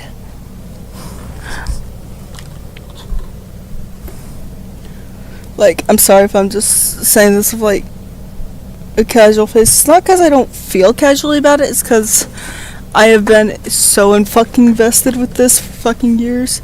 It's about time I just start talking about it and, like, spreading this info. Like, why didn't I spread this info more? It's because I don't think anyone would fucking listen. But you know what? Let's get people to fucking listen. Let's get people to fucking listen more. Let's make more comrades. Let's make more fighters for the truth. Fighters for a better fucking world. And shit, you know?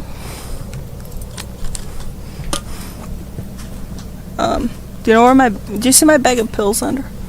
Wait, hold on. Let me mute myself for a second.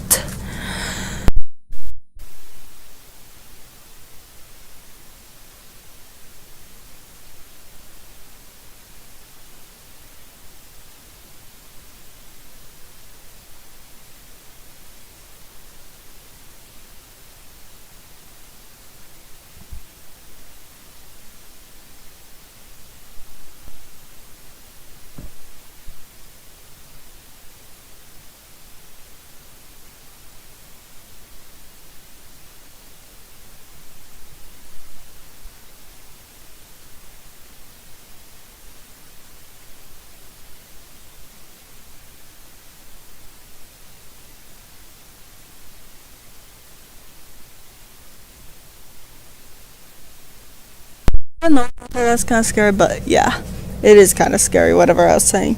It's all scary, but it can all give us hope. Communism can give us hope in such a fucking dire situation, but we have to understand how dire the fucking situation we are is, and how much it needs to change. how much it needs to be different, how much we need to evolve, how much we have evolved. Blah, blah, blah, blah, blah. We need to understand a lot of things, and we will. We will further, comrades. I will read everything that I read that really makes me think.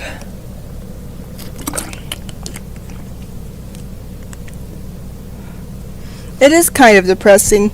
Let's change it. Let's fucking change it. It's not just that they don't want to know, it's that they think everyone trying to blast it into their ears is a pretentious asshole that thinks they're an asshole, when really we're on their side for better knowledge and a better future for everyone, including them. You know? So let's do it, comrade. Yeah? Anyway. 8. In what way do proletarians differ from serfs? The serf possesses and uses instrument of production, a piece of land, in exchange for which he gives up a part of his product or part of his services of labor. The proletarian works with the instruments of production of another, for the account of this other, in exchange for part of the product. The serf gives up, the proletarian receives. The serf has an assured existence, the proletarian has not. The serf is outside competition, but the proletarian is in it. The serf liberates himself in one of 3 ways. Either he runs away to the city and there becomes a handicraftsman, or instead of products and services, he gives money to his lord and thereby becomes a free tenant. Or he overthrows his feudal lord and himself becomes a property owner. In short, by one route or another, he gets into the owning class and enters into competition. The proletariat liberates himself by abolishing competition, private property, and all class differences.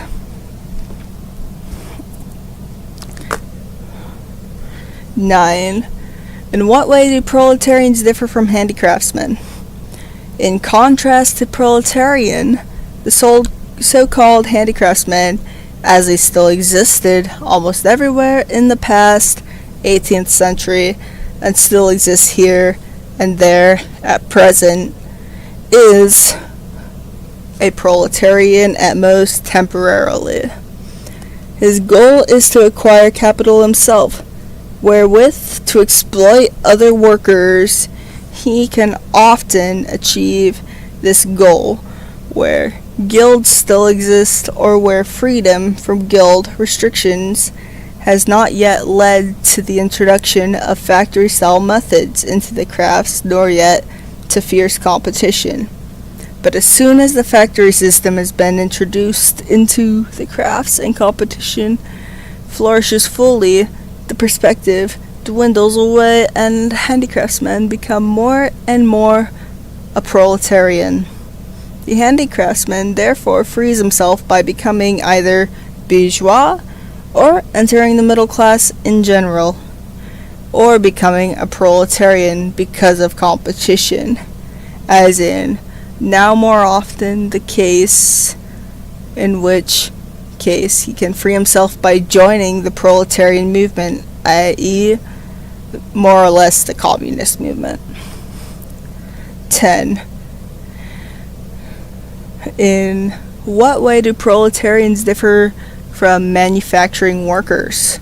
The manufacturing worker of the 16th to 18th centuries still had, with but few exception, an instrument of production in his own possession: his loom, the family spinning wheel, a little plot of land which he cultivated in his spare time. The proletarian has none of these things. The manufacturing worker almost always lives in the countryside and in a more or less patriarchal relation to his landlord or employer. The proletarian lives, for the most part, in the city, and his relation to his employer is purely a cash relationship.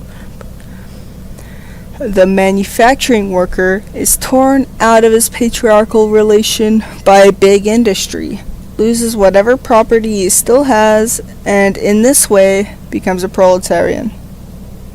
What's a handicraftsman exactly? Like, this is so cringe to say, but kinda think of Skyrim-ish, I guess, where like, I would say like, the guys who build like, have like, weapons or like hunters and shit, they're like handicraftsmen in Skyrim. More. Which, I know that's so fucking cringe to say, mention Skyrim. I'm just saying like, think of something you can think of that you've understood to like, some extent, you know? Nah. I could probably come up with better... Oh, I found my pills! Maybe I'll come up with better explanations for things with a bit more Adderall in it. Let's see if this is the Adderall bottle.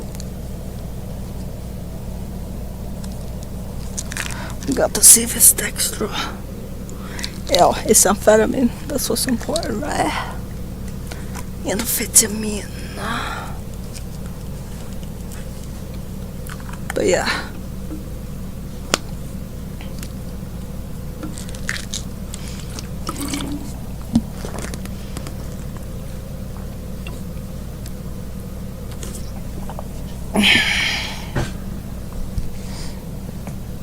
(11) What were the immediate consequences of the Industrial Revolution and of the division of society into bourgeois and proletarian? First, the low... Oh, wait, let me make sure my mic's on. I think it's on, but I just get... Okay, yeah, it's on. Good. Sorry, you knew it was on. I had a feeling it was on. I just needed to... Yeah, like... Not quite like the modern day welders, because they often work for the people like, I don't know, like fucking Exxon Mobil or some shit, or like whatever people are getting them weld. I guess I'm kind of a handicraftsman in a way, because what I do is I try to stream and make my streams as entertaining as possible, and also I do art a lot, and what I draw, I put onto things that can be printed on demand, and then they can get sold.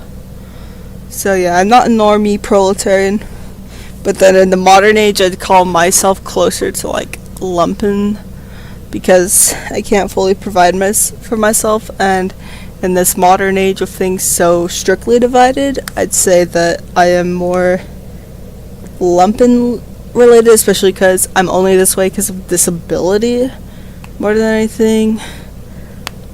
And yeah, so I'm not entirely within this like class system of proletarian bourgeois for myself personally.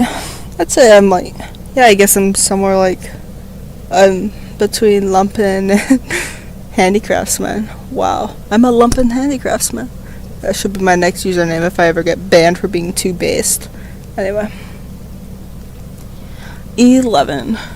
What were the immediate consequences of the Industrial Revolution and the division of society into bourgeois and proletariat?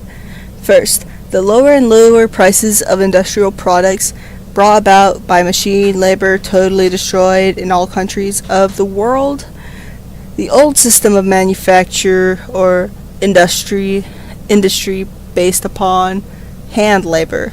In this way, all semi-barbarian country, which obviously this is like 1800s ass language right here. So bad, but we've done better with it, and he contributed to a lot of this fucking progress. So just remember what time period we're talking here of a lot of these the specific countries he's talking to. Anyway, which had hitherto, like, the First World War hadn't even happened when he was writing this, just to give you a bit of perspective. Anyway, which had hitherto been more or less strangers to historical development, and whose industry had been based on manufacture, were violently forced out of their isolation They bought the cheaper commodities of the English and allowed their own manufacture. And see, this is a criticism itself of colonialism. It's just the words he was using are considered dehumanizing words now. I don't know if he meant it in a I'm pretty sure he did not mean it in a dehumanizing way when he said it, actually. But yeah. Their own manufacturing workers to be ruined. The countries which had no progress for thousands of years, for example, India, were thoroughly revolutionized, and even China is now on the way to revolution. Funny, because China's tech is like starting to get better than ours. But anyway,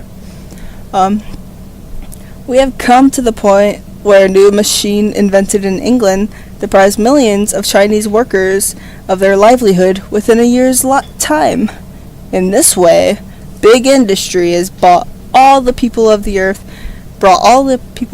into contact with each other, has merged all local markets into one world market, has spread civilization and progress everywhere, and thus ensured that whatever happens in civilized countries will have repercussions in all other countries. It follows that if the workers in England or France now liberate themselves, this must set off revolution in all other countries.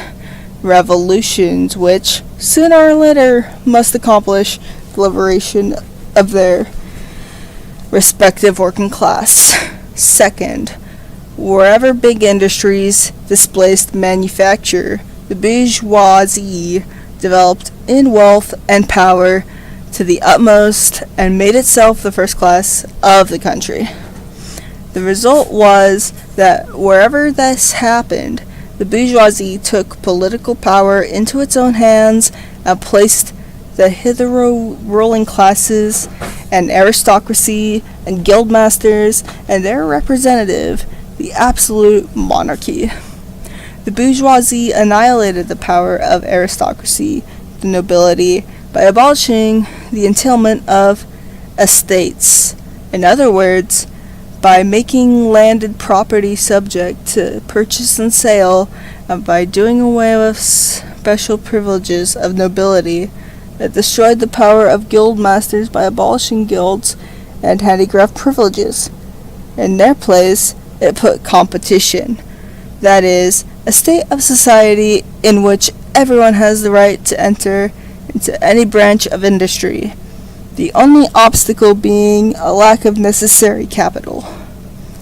The introduction of free competition is thus public declaration that from now on the members of society are unequal only to the extent that their capitals are unequal.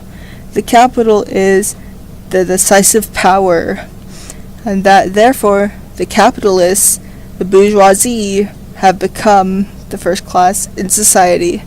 Free competition is necessary for establishment of big industry, because it is the only condition of society in which big industry can make its way. Having destroyed the social power of nobility and guildmasters, the bourgeoisie also destroyed their political power, having raised itself to the actual position of first class in society. It proclaims itself to be also the dominant political class. This does through the introduction of representative system, which rests on bourgeois equality before the law and recognition of free competition, and in European countries takes from the constitutional monarchy. In these constitutional monarchies, only those who possess a certain capital are voters. That is to say, only members of the bourgeoisie. These bourgeois voters choose the deputies, and these bourgeois deputies, by using their right to refuse to vote taxes, choose a bourgeois government. So in modern times, think like fucking APEC, think about the people that benefited from Trump's tax cuts, think about fucking Raytheon, Raytheons are people who, like, profited off the fact that millions of, like, 18 to 25-year-old children, basically, because I'd say I'm mentally, to an extent, a child, still just an old child. Like, those kind of people were, like, manipulated into killing millions in the fucking Iraq. And those millions of people dead in Iraq, that's Raytheon. That's who he's talking about. These are the fuckers he's talking about. Not talking about, like, fucking, the mom at the pop shop that sells pastries. That, you know, they're not talking about that. He's talking about the fucking bourgeois. Fucking Raytheon, fucking APAC, fucking all that shit. Yeah, bourgeois. They're the owning class. So, like, there's such a thing as, like, fucking petty bourgeois. Petty bourgeois is a bit different than, like, petty bourgeois is more like the mom and pop shop, you know. Bourgeois is more like CNN, Netflix, Raytheon, APAC. But then, like, the top of the top that we was talking about right there, to do with how it ruins quote-unquote democracies that the West prides itself on. Those are the APACs, the Raytheons, all that shit that, like, really fucking control the world and control what our votes really buy. Because our votes are free, technically, but they buy what politicians can actually do with their shit. Even if fucking the most communist person ever were elected president of the United States, that would barely do fucking shit. Because he or she, in order to win that election, would have to fucking be bought out by APAC, Raytheon, all these medical industries, all these fucking other industries. Like it's not a proletarians get a myth of a vote. The real votes for things that matters, about things like war, about things about our place in the world as Americans, about, like, our housing, about our status as workers, all that shit, that is bought by billionaires with zero of our choices. We won't know. Like, that's why I'm always voting for third party, because they are not bought by those people, even though they will be if they get big enough, because of what he's explaining here. And I'm never going to vote for RFK because he killed a baby bear, and I'm Alaskan and see lots of baby bears, and I would fucking kill someone if I saw them attacking a baby bear in real life. I would be like a mama bear to that baby bear, literally. Be like, fuck no, you know? Just like mama bears. If a mama bear sees you doing something that would hurt a baby bear, they would be like, fuck no too. That's me. And that's why, like, people are scared of mama bears versus baby bears, because we can't communicate as good with mama bears. I can communicate good enough to be like, okay, you don't see its mama anywhere, let's wait around together for it, or something. And if we don't see it, we'll take it and get it help, essentially. But, yeah.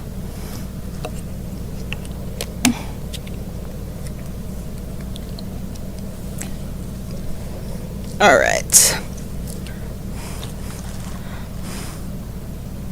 Free competition is necessary for the establishment of big industry, because it is the only condition of society in which big industry can make its way.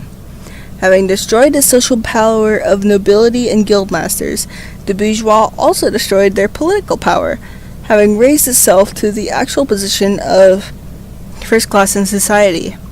It proclaims itself to be also the dominant political class. This it does through the introduction of representative system, which rests on bourgeois... Okay, I already said all that, sorry. Third, everywhere in the proletariat develops in step with the bourgeois. It's in proportion as the bourgeois grows in wealth, the proletariat grows in numbers. For since the proletariat can be employed only by capital, And since capital extends only through employing labor, it follows that the growth of proletariat proceeds at precisely the same pace as the growth of capital.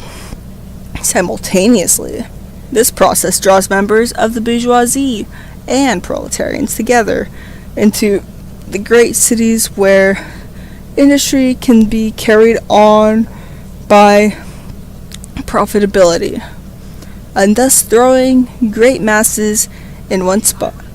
And now I'm being called upon because people are assholes. Be right back.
Yeah, my mic's on.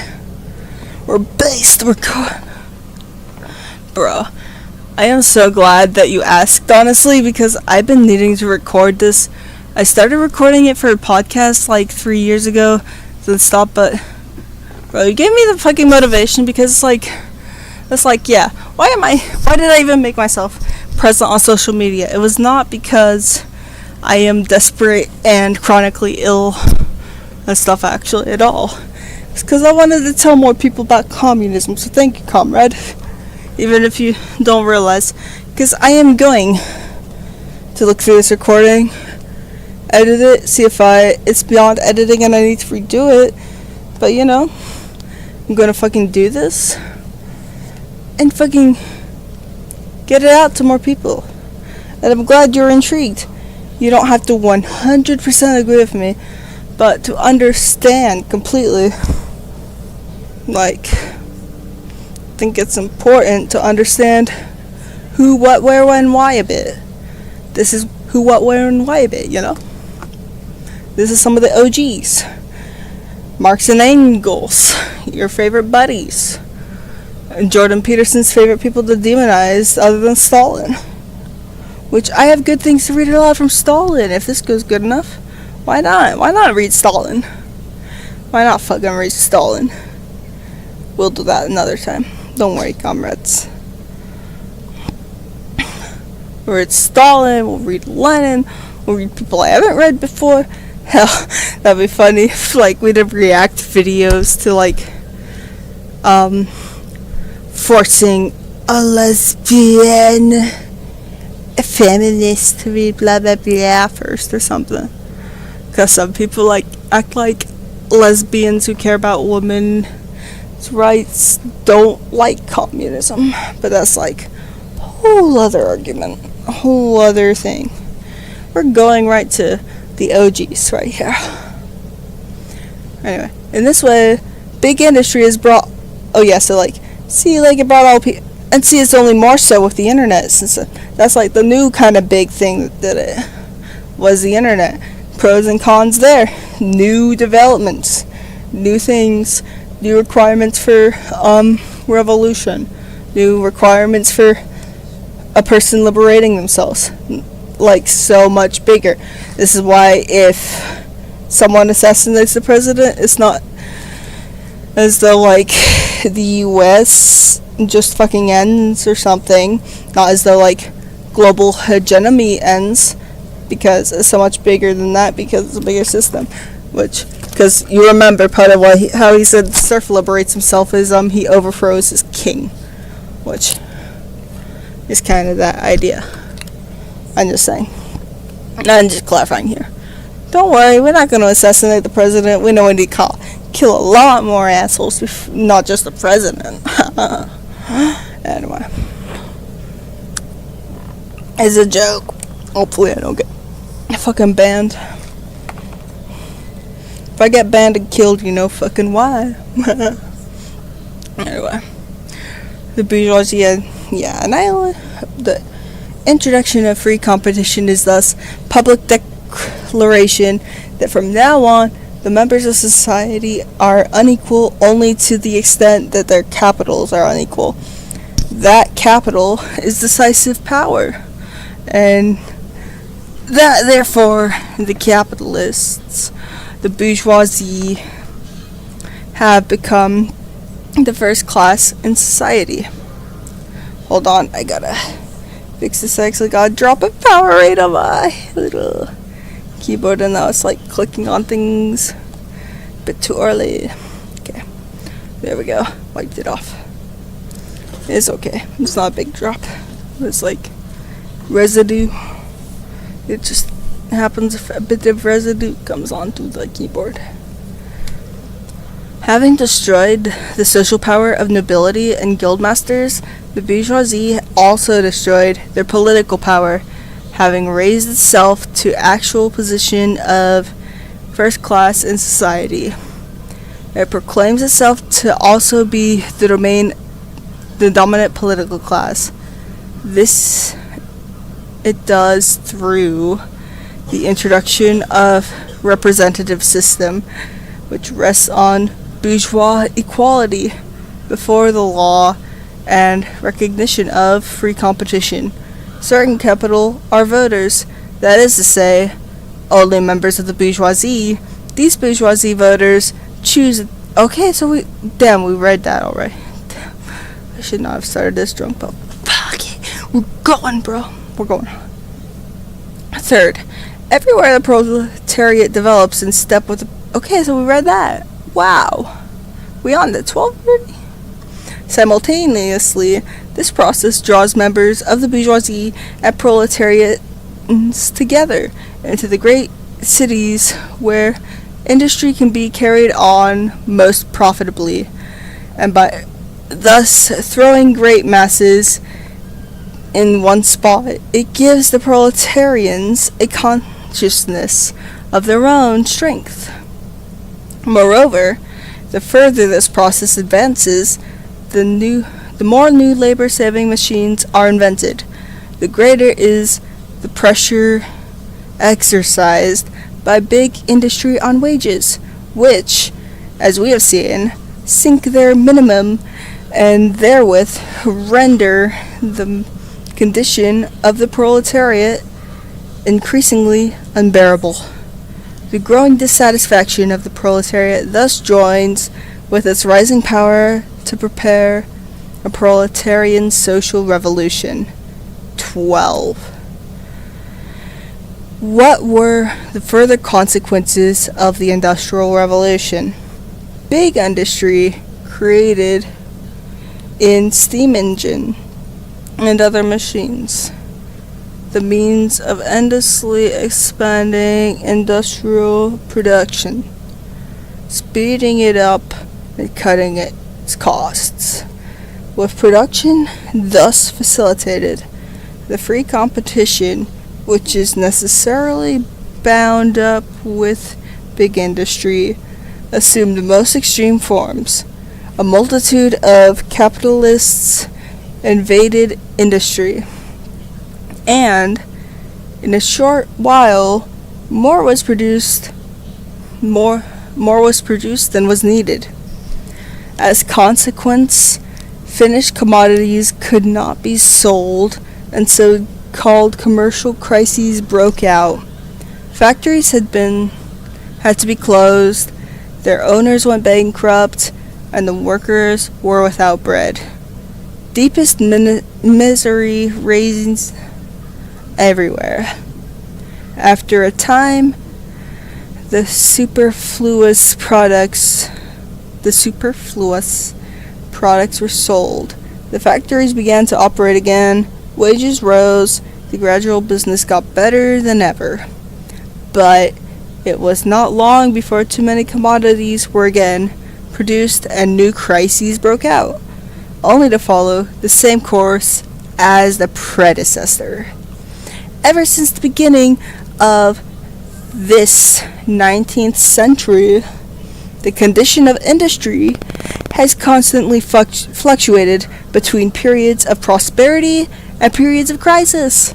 Nearly every 5 to 7 years, a fresh crisis has intervened, always with the greatest hardship for workers, and always accompanied by general revolutionary stirrings and a direct peril to the whole existing order of things. Okay, so right here, you gotta think right here. So think about, 2008 crisis, 2020 crisis, and then, the fact that, presidents can just blame each other.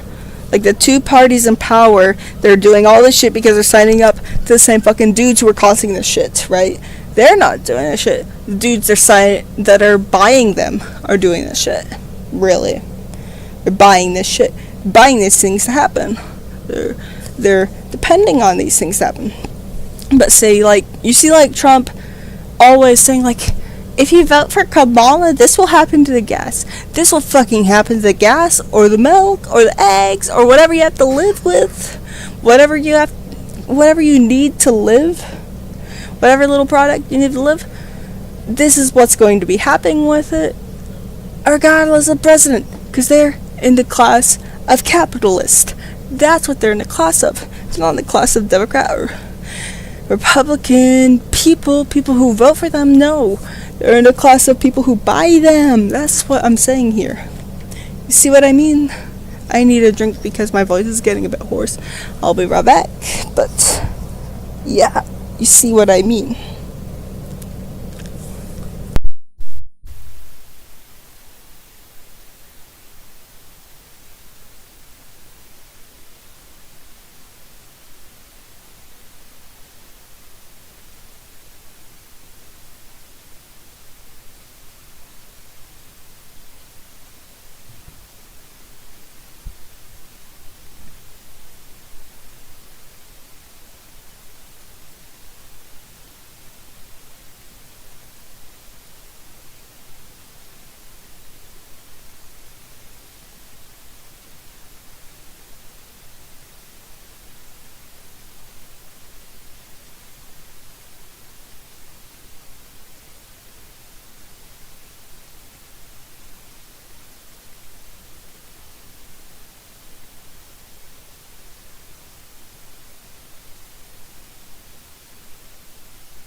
Alright.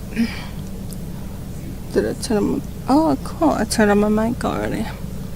Alright, just quickly taking a break, drinking some Crystal Light pink lemonade combined with Everclear. Freshen up that voice of mine. My beautiful voice, I know. And the my voice so beautiful. I mean, I know some people find my voice like really calming to listen to, which is important.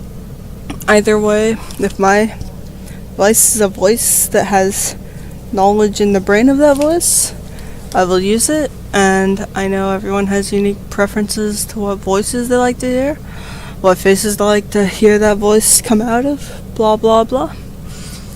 I will use myself to put my goals forward and values forward. That's what we'll do. So about to read 13, what follows from these periodic commercial crises. I'm gonna type something on Instagram and resend this link in case people have not clicked yet and should click, because more people need to understand what the fuck I'm getting at here. Then we'll play some video games when we're done. Now I might be less talkative during those video games a bit. It depends on what I pick and how things go with these. You know, see, I know I'm putting it right in front of the camera right now, but I don't exactly know where the camera located. Let's make the camera as nice as possible.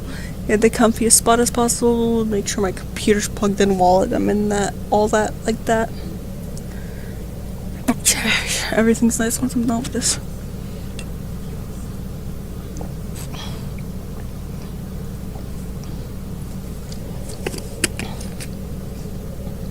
You know what? I was gonna type on Instagram, but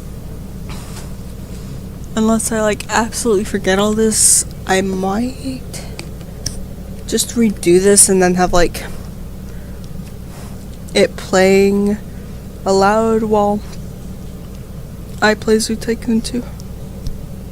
Where's my accent from? I'm from Alaska. I know I talk in weird ways. Okay, part of this is because I'm really fucking drunk, so don't judge. But I get asked it quite a bit. I get, like, the thing is, my mom's and grandma is from Australia, so I have a tiny bit of an Australian accent. Got mistaken as a speech impediment when I was a kid because of that very slight Australian accent where I didn't pronounce like things like bathroom quite right. I pronounced it bathroom, shit like that. So I know that's gonna be there a bit, but then also because I lived in a treatment center where people from all over the US and a little bit from all over the world actually were living. And I just developed how I talk, because like that developmental stage through your prepubescence and teens is important to how you talk and interact with the world as an adult, I think. But so yeah, I just kind of have a bit of every USA accent, but then mostly just however the fuck Alaskans talk, because I get told by some people who know too many Alaskans that yeah, I talk kind of like an Alaskan, but then some Alaskans ask me if I'm like Russian or British or something, and I'm neither of those things really at all. So it's like like even genetically I'm neither of those things. But I'm like, you look and sound Russian and British, and I'm like, that's not exactly an insult, I guess. I mean, a bit British because of the teeth thing. Like, I'm sorry, I just don't got perfect teeth, I guess. But yeah, I brush them usually. So I got a little crooked because I never removed my wisdom teeth, I guess. But we're not even talking about my teeth. You're not asking about my accent because of my fucking teeth. I don't know what my fucking accent is. My accent is drunk Alaskan. We'll just call it that. The drunk Alaskan. Although I was transported all over the US, and everyone in those facilities was from all over the US, and even some girls from other places in the world were in those places that I went. So that's all. And then also I'm like, I think I'm a tiny bit on the spectrum, so I probably just talk a tiny bit weird, but since I know what the fuck I'm talking about, I seem so assured that it seems like a cute little accent, so just call it the Comrade Scar accent. Comrade Scar's accent. Yeah, we should make our own country, bruh. And then yeah, you can hear. Sorry, it just like went into like too many like much of a like I'm not even like self-conscious about it necessarily because I talk. I get what I fucking mean across, you know. I don't care if people judge me for it or think blah blah blah about it. I don't care. I'm getting my point across. If they have any weird judgments of me, I don't know. Who cares? You know? It's also because my inner monologue basically is like the voice of whoever I was watching on TV last or playing a video game last. So like last video game I played that was an accent other than an American kind of accent was Scottish. And then the last TV show I was watching was Orphan Black, which is mostly British accents, even though it takes place in Canada. Like, it's a BBC show, so.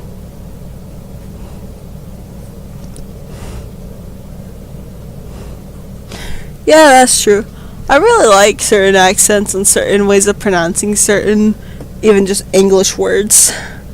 There's so many fucking languages, and it's so cool that we're reading the Chinese version, but it's this easy to translate back into English, because this is a 70s Chinese translation of this. This is not, I don't think this is the version of it that was sent to me by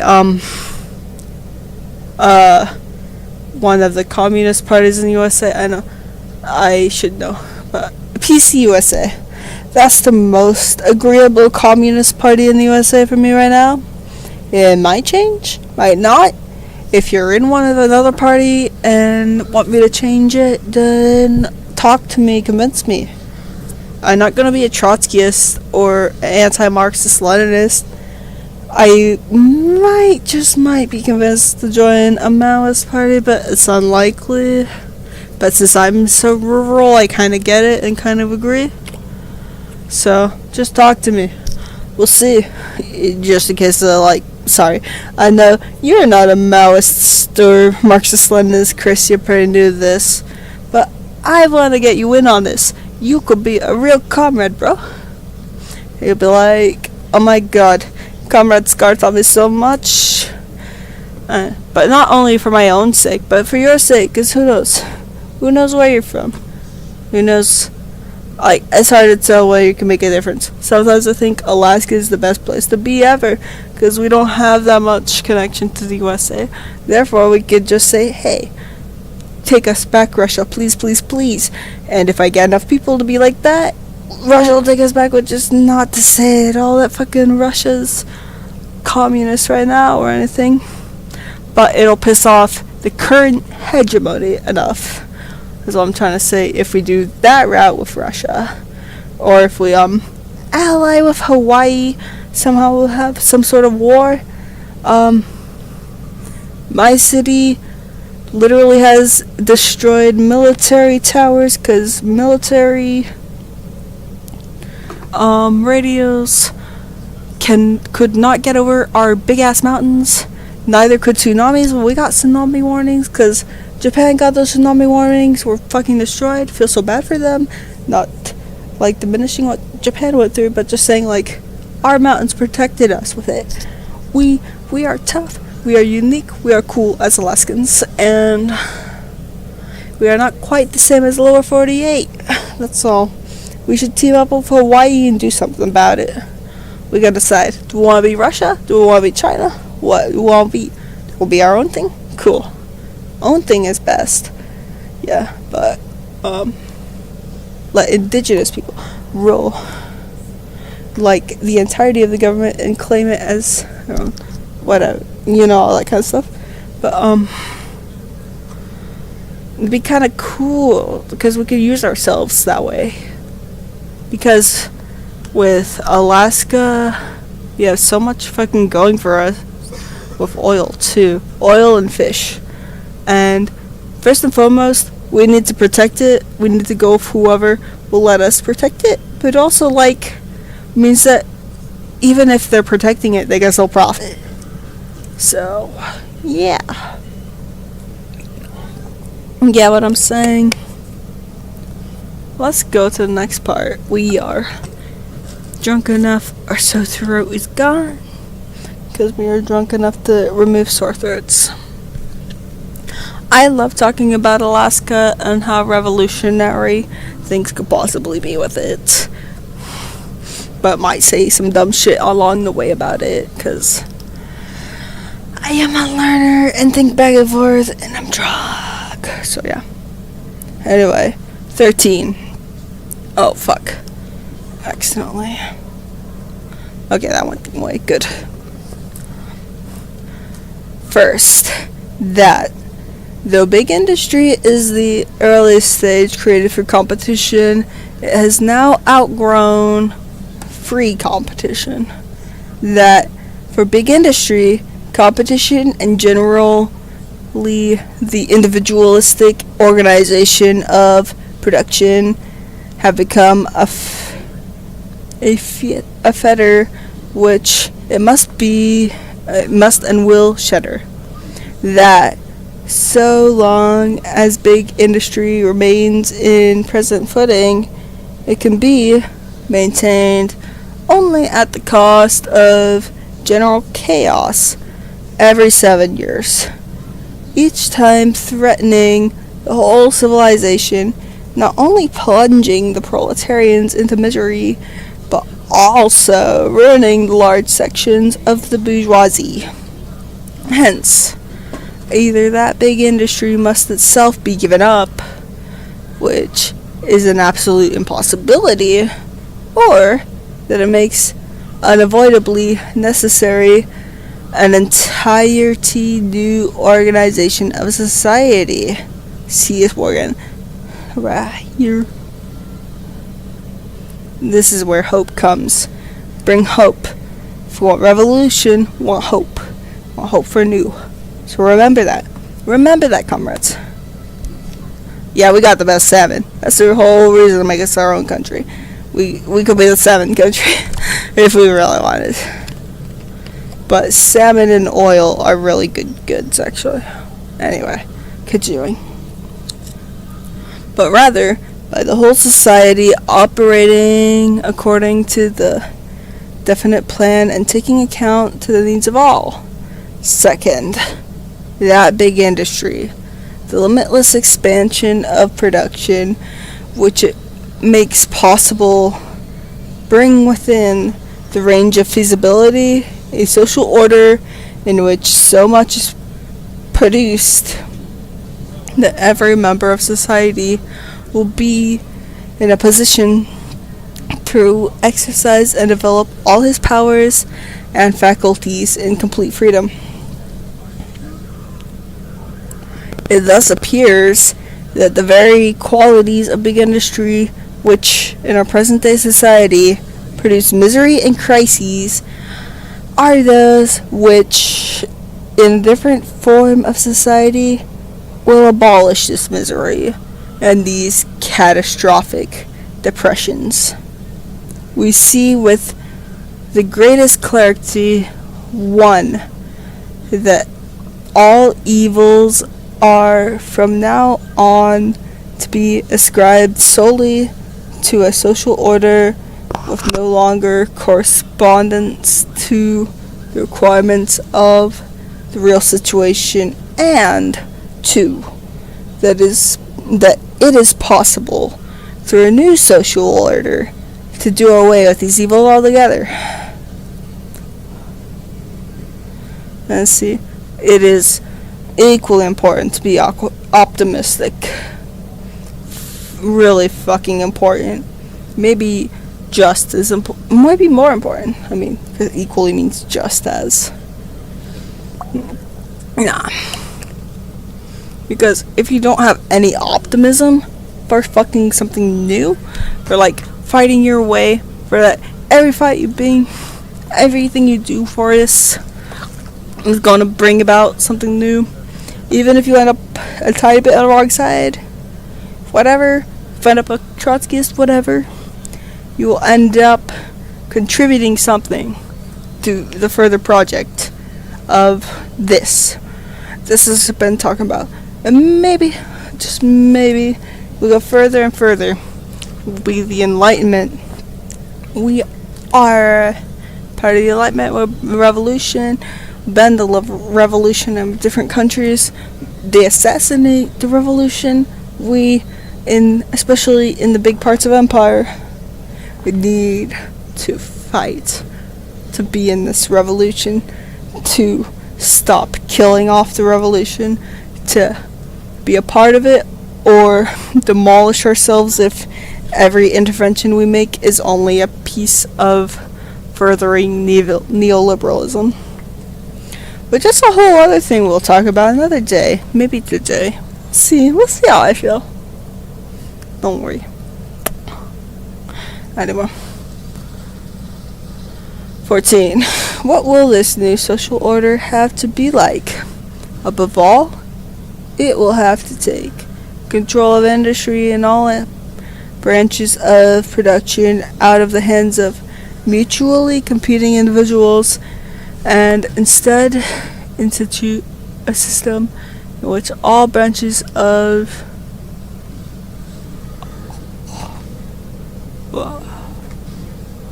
sorry, the alcohol just hit. Wow, that was never clear strong, bro.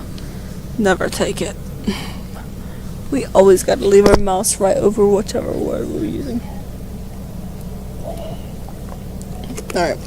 Several of production out of the hands of mutually competing individuals and instead institute a system of branches of production are operated by society as a whole.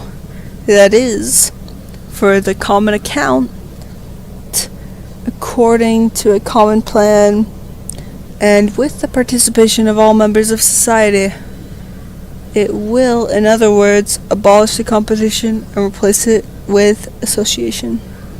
Moreover, since the management of industry by individuals necessarily implies private property, and since competition is in reality merely the manner of and form in which the control of industry by private property owners expresses itself, it follows that private property cannot be separated by competition, and the individual management of industry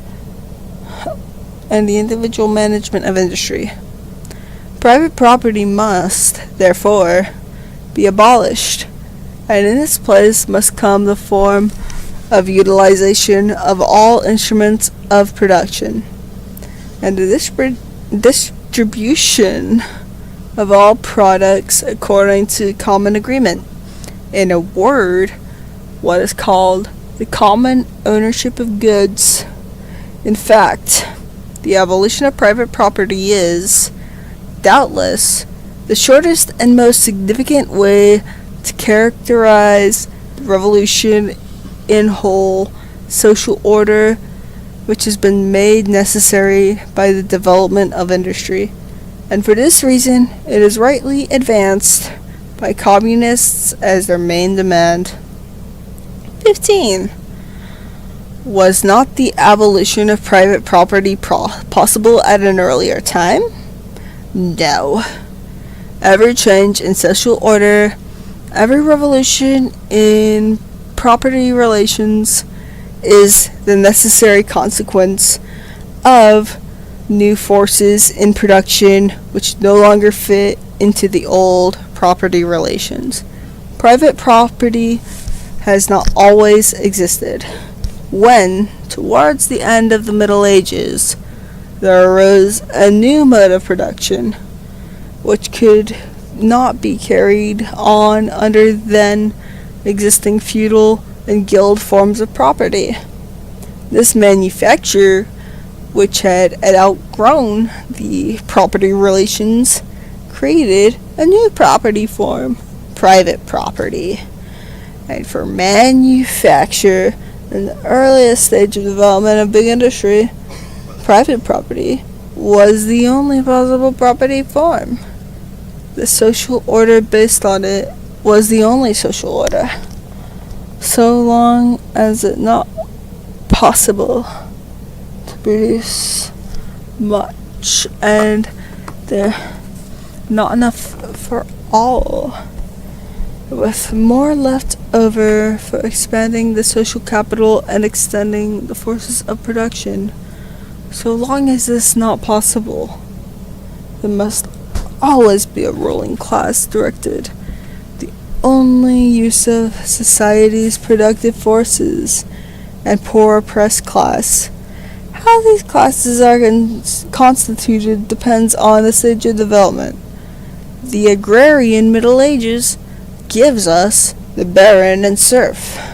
The cities of the later Middle Ages show us the guildmaster and the journeyman and the day laborer. The 17th century has its manufacturing workers. The 19th has big factory owners and proletarians. It is clear that up to now, the forces of production have never been developed to the point where enough could be developed for all, and that private property has become a fetter and barrier in relation to the further development of forces of production. Now, however, the development of big industry has ushered a new period. The capital and the forces of production have been expanded and unprecedented and to an unprecedented extent, and the means are at the hand to multiply them without limit in their near future. Moreover, the forces of production have been concentrated in the hands of a few bourgeois, while the great mass of people are more and more falling into the proletariat. Their situation becomes more wretched and intolerable in proportion to the increase of wealth of the bourgeoisie. And finally, these mighty and easily extended forces of production have so far outgrown private property and the bourgeoisie that they threaten at any moment to unleash the most violent disturbances of the social order. Now, under these conditions, the abolition of private property has become not only possible but absolutely necessary.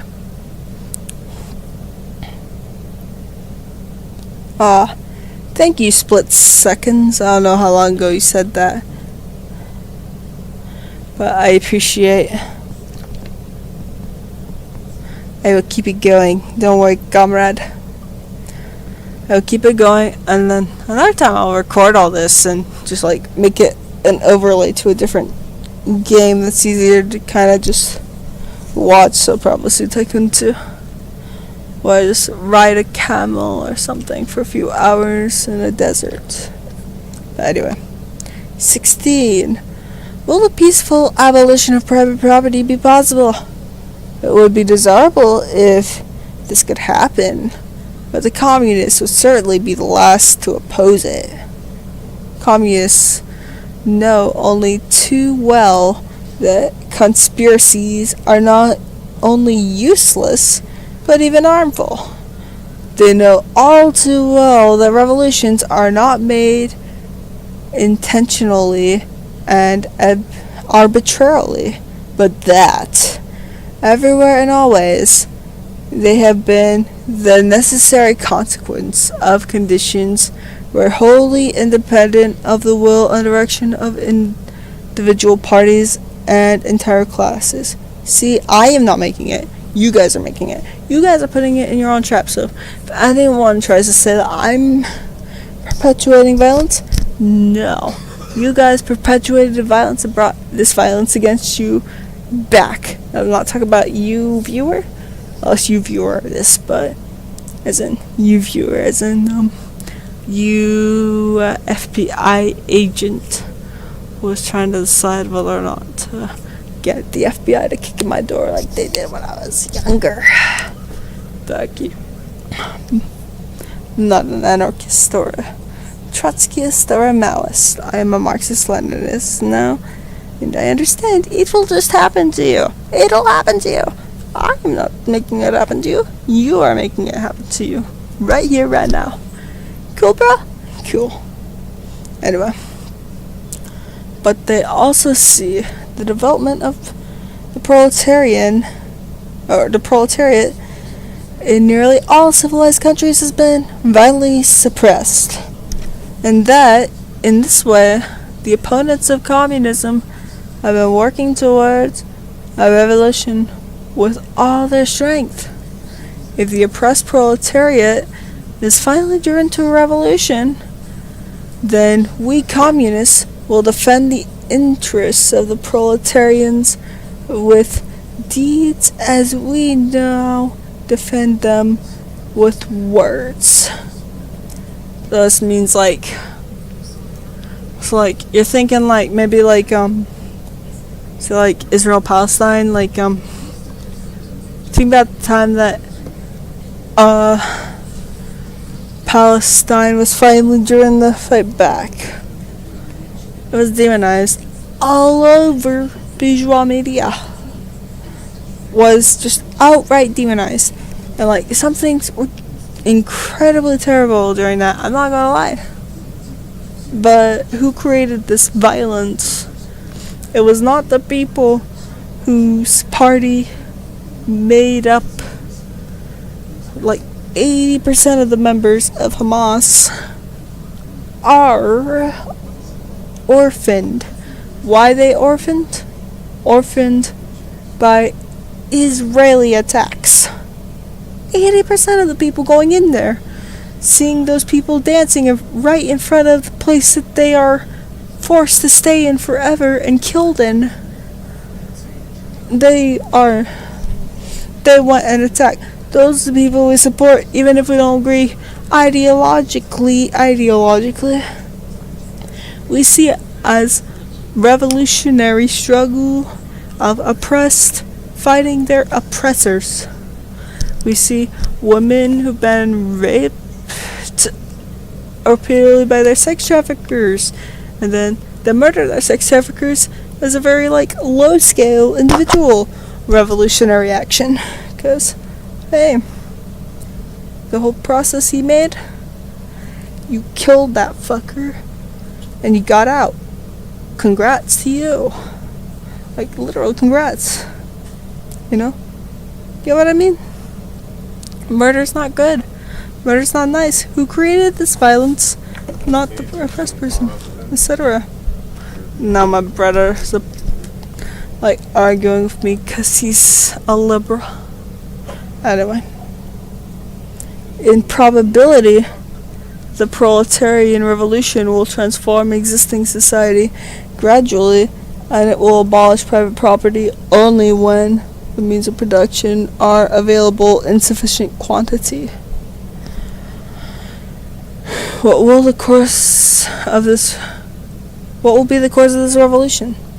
Above all, it will establish a democratic constitution, and through this, the direct or indirect dominance of the proletariat. Direct in England, where the proletarians are the majority of the people. Indirect in France and Germany, where the majority of people consists not only of proletarians, but also of small peasants and petty bourgeois, who are in the process of falling into proletariat, who are more and more dependent. After this chapter, I'm going to stop for tonight and play a video game. So, I'm going to stop this for tonight after this chapter.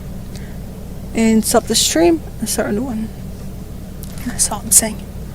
Anyway, demands of the proletariat. Perhaps this will cost a second struggle, but the outcome can only be the victory of the proletariat. Democracy would be wholly valueless to the proletariat if it were not immediately used as a means for putting through measures directed against private property and ensuring the livelihood of proletariat.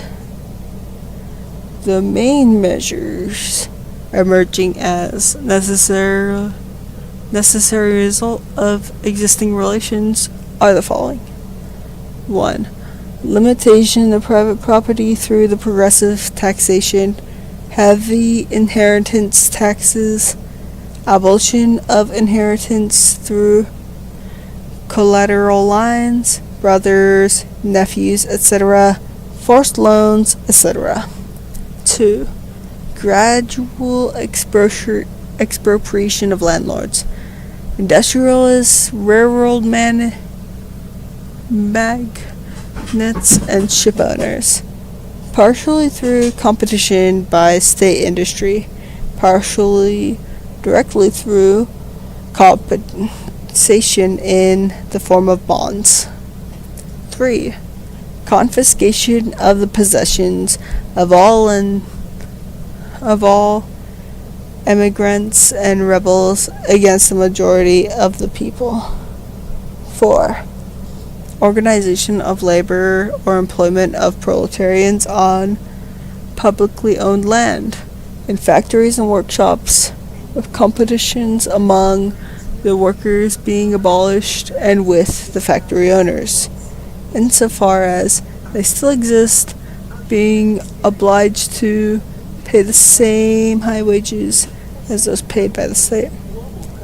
5. an equal obligation on all members of society to work until such time as private property has been completely abolished. Formation of industrial armies, especially for agriculture. 6. Centralization of money and credit in the hands of state through a national bank with a state capital and the suppression of all private banks and bankers. 7. Alright, we're really gonna finish this. We're gonna really either make a proper stream fully intended to be this stream or not. We're gonna end this stream and start a new one in like a couple minutes, don't worry. We're gonna start a new one in a couple minutes, just this is gonna be saved for later, because I need to stop right now because there's something bad's gonna happen if I keep going. So we will continue.